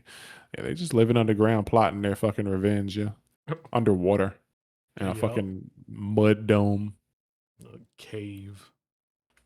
That hmm, must be a boring life to live there for centuries. bro. They don't got no YouTube or nothing. They just down there eating bugs, they living, can't praying to a even rock. they can't even read hit manga Kagurabachi. Yeah, they have no idea what's going on in this fucking story. Oh man. Unfortunately, they get fucking wiped out. But yeah, this is another banger chapter, another Hokuzono classic. Yeah, it's just week after week with Hokuzono. Yeah, and we got another volume cover too, looking good. Chihiro on the cover. Somebody said the other colors are begging to be used. Got a chuckle out of me, but Yeah. how Hokuzono do, man. Red, white, and black, baby. That's all we got, baby. But hopefully the next volume cover will be related to this arc, and we get like I don't know this dude on the cover. That'd be dope. Either this dude or Shiba. Yeah, I'd fuck with the Shiba cover. Shiba cover go hard, but like I feel like this is a once in a lifetime moment. It's like have the Mikaboshi dude and maybe like do like a group cover, have him like standing in the middle, and then all his other like guys like lined up behind him or something like on the two to the left, two to the right type shit. I Like feel like it's got to be Shiba because we've been seeing everything from his perspective so far. oh man, do Like an action cover him then. Get with Chihiro, him with the government, him here. It's all from his point of view. I think we still got loads of time to see a Shiba cover though. Like we can't, in a year we're not gonna be able to have a fucking what's this do Arui cover? Like we gotta get Yeah. it now. That's fair. Just don't put Habaru on the cover, bro. Rest in peace, dude. Got his Watch stomach him punched have out. some like broken sorcery that just keeps him alive. So he's the only one who doesn't die besides Shiba. Man, his Everyone was sorcerers. wrong. He's doing this like it'd be wild if he's actually still alive in current time. Yeah, like his line where he says you wasted your ambush on me wasn't in reference to oh everyone else is stronger than me. It's a reference to oh I can't die. Yeah. It's like you fucked up, man. You murdered the dude who is unmurderable. I have like I don't know like a cockroach ability where I survive a 1 HP attack or something like that. It's like I'm good, bro. Yeah, but he don't got no fucking arteries anymore or some shit. Yeah. He's just in a wheelchair. You're a vegetable man now. Hmm. Oh man. All right. I think I'm squeezed out. You got any more thoughts for this one? Nah, that is it for me on Kagurabachi. All right, that's gonna do it. Wait, what number is this? Okay, here we go. This is chapter 119 of Kagurabachi, the Irishima Talks, part 3. As you know, before we get on up out of here, we always do our chapter of the week and review the comments. Well, not review, but talk about some of the comments from last week. So, starting off with chapter of the week, man, this was tough. I don't have an answer yet. So, Traffy, what's your chapter? Yeah, yeah, I agree. This week was tough. We had a pretty good Centuria chapter. I wouldn't say it matches up to the rest. We had a very hype Shangri-La Frontier chapter, but once again, doesn't really, catch up to the rest. Ranger, great as always. I can't ever say Ranger's chapter of the week because I'm super biased. Um, Ichi was a great chapter. I don't think it really stands out among all of them. Kinato and Kagurabachi, however, had very good chapters. But my chapter of the week has got to be Gachiakuta. The engine reveal along with his backstory and then just this final page. Everything put on display for this chapter was just so good writing wise. And I loved it. So I just have to go with the Gachiakuta. Yeah, I knew you were going there when you said Shangri-La and then skipped to Ranger. I was like, it's gonna be Gachi. He spoiled it. Y'all weren't paying attention. I caught it. But yeah, man. Oh man, like the Ranger fan in me wants to say it was Ranger, but like Ranger was good. It just we're still setting up and we're in mystery. It's like I'm not expecting any crazy like chapter of the week stuff for a little bit with Ranger because it's still setting up. We're beginning an arc and it ain't like super crazy boom bams. But that Gotchi chapter, man, we got big shit that we were looking for. And like you said, Kineto's, all of our like concerns were kind of addressed. And Bachi, it's fucking Bachi, baby, cinema. Did. So yeah. And then I mean, Ichi the Witch was great too, but like yeah, another setup chapter, comedy plus setup. So yeah, this is a tough week. I think I'm also just gonna go with Gachi though, because Gachi was just Pikachu, man. I don't know what we said last week. I feel like it might have been Gachi I also. think it was Gachi last week too. Yeah, the Gachi sweep is strong. If you're not reading Gachiakuta, you stop being a bum. Go read Gachiakuta. And then I think that's going to do it for chapter of the week. All right. Just taking a look at some of the comments left by you guys on last week's episode. Just first off, want to start by, saying again, I said it, in the last couple of episodes when we had guests, but we had a guest last week and a lot of people came out and showed love. So really appreciate everyone, commenting on the guest for the episode and showing them love. Hope you went and subscribed to their channel. If things go well, next week we should have another guest. With scheduling and stuff is really hard to say, but come through, show some love to our guest next week. I'm not going to spoil who it is, just in case things go south. But somebody that I've been cool with for a while. I don't know if Traffy knows them. I think Knox knows them. Yeah, Knox knows them. But Yeah, I yeah, do. it should be okay. Yeah, so should be a fun time, and we'll look forward to that, and hopefully everything goes well, and we don't have many things on break. But yeah, shout out to the people that come through and say what's up to our guests when we have them on. Love that energy. Keep it up, baby girls. Okay. Comment here from at Whirly Squirrely 3368. I freaking knew it. I knew Knox loved feet. He acts like a foot loving brother. You're absolutely right. Yeah. Yeah. You're absolutely right. He is a foot guy. Let's see. Ain't Let's nothing wrong with see. that. Oh shit, he's a foot guy too. I never said Okay. that. Got it on record. Got it on record, folks. You know Let's see. who is Let's see. you know who else is also a foot guy? Who? Daredevil. Is he? Yeah, yeah.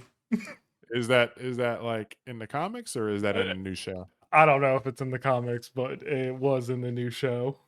Okay, I haven't watched it since like season 2 or whatever was on Netflix when like whatever the last season was before we went on like a 8-year break from Yeah. seasons. So like I gotta go back and watch whatever. Like the Punisher season was the last one I saw. You got to watch all of Daredevil. You got to watch all of Luke Cage and Yeah, Jessica yeah, I watched those. Jones and I Iron watched Fist. everything. I watched everything before they stopped. Okay, gotcha. Yeah, yeah. I just haven't seen it since they came back. I watched all that stuff before, so I loved it. Yeah. Check this guy out. Let's see. Next comment we got from at B.I.B8036. I don't think the Magic Keepers work for World Hater. I think they are just an extremely bad matchup for Magics, and they know they would die taking them on. Those weapons probably negate or absorb spells, which would be why men mainly use them. And even if they could absorb spells coming at them, the weapons probably don't do enough damage to evaporate magics. And since men can't complete trials, which I forgot personally, it's just a losing battle for them. So essentially, sorcery is like a rock, paper, scissors, with witches being the paper, keepers being the scissors, and the magic are the rock. I like that. Yeah, yeah, that Yeah. that fits. Yeah. And I just completely forgot about the whole trials thing when we were talking about it. But yeah, perfect. Makes sense. Let's see. Someone else, William5 says, bro, I was on the Minakata magic train. Okay, so we got one for thinking that Minakata was a magic. Um, at the True Star 6348, great Gachiakuta chat. Let's see, here's one. At DXKZ was here. To be fair, I don't know if Knox will read this. I think it's hinted later on that the real guilt was the fact that the malediction happened while he was fighting the other bears. So the bears literally watched all those people slowly die and were powerless to stop it. I could be reading too much into it, but if true, this makes sense why they don't call themselves hero and guilt. Just food for thought. Great podcast. Yeah, I think I mentioned that. I couldn't. We were talking about it in the Kagurabachi segment just now, and I think I kind of like talked about that, but I couldn't remember where that thought came from. So I think it was this, where it was like they didn't want to call themselves heroes because he like overdid it, and yeah, it's like maybe he started doing the malediction and they were like trying to stop him and just couldn't, and it was just like, damn, we kind of suck. I mean, on top of that, he probably also feels like he was the trigger for the malediction because if he never brought Shihiro or Rokuhiro to the government, he would have never made the swords and it would have prevented all of that. So he probably feels not only that he couldn't do enough while he was there, he probably also feels like he was the cause of it. Yeah, yeah. There's a deep depth to this onion, like I said in the chat or whatever. So yeah, we're gonna get to that. So I can't wait. Like I said, I feel like this flashback arc is definitely gonna be like a 20 chapter thing. So we're like Yeah. 8 chapters in so far, and I think that's as long as the Gojo Pass arc was. And I feel like it's been a while since I've read One Piece, but I feel like One Piece flashback arcs were like kind of consistently like 7 to 10 chapters long. Whenever they did like a character's backstory, so it's like a 20 chapter flashback arc seems crazy, but like I don't think anybody is gonna complain about that in Bocce, bro. No, no, especially not with, it answering a lot of those long-standing questions we had as to what happened in the past. Yeah, especially like same thing would have went for like the Heian period. Like if we would have gotten the Heian period arc and it lasted like 20 chapters, I don't think anyone would have complained. Yeah. Yeah, but I think that's going to do it for the comments, and we'll just roll on up out of here, man. So that's going to do it for Shonen Post episode 60. We cover a bunch of manga. You already know that. Hope you enjoyed the show. We should have a guest on next week if things go well, like I said. And, hit the buttons, man. Like, comment, subscribe. Hit the share button. Hit the hype buttons. We got Patreon and membership set up if you want to help out even more. Follow us on Twitter. We be yapping and all that stuff. So. Did you? Yeah. Were you trying to No, say no, something? no, no. Uh, they may be burping, y'all. But anyway, that's gonna do it. Thank you for watching, and we catch you on the next one. Holla.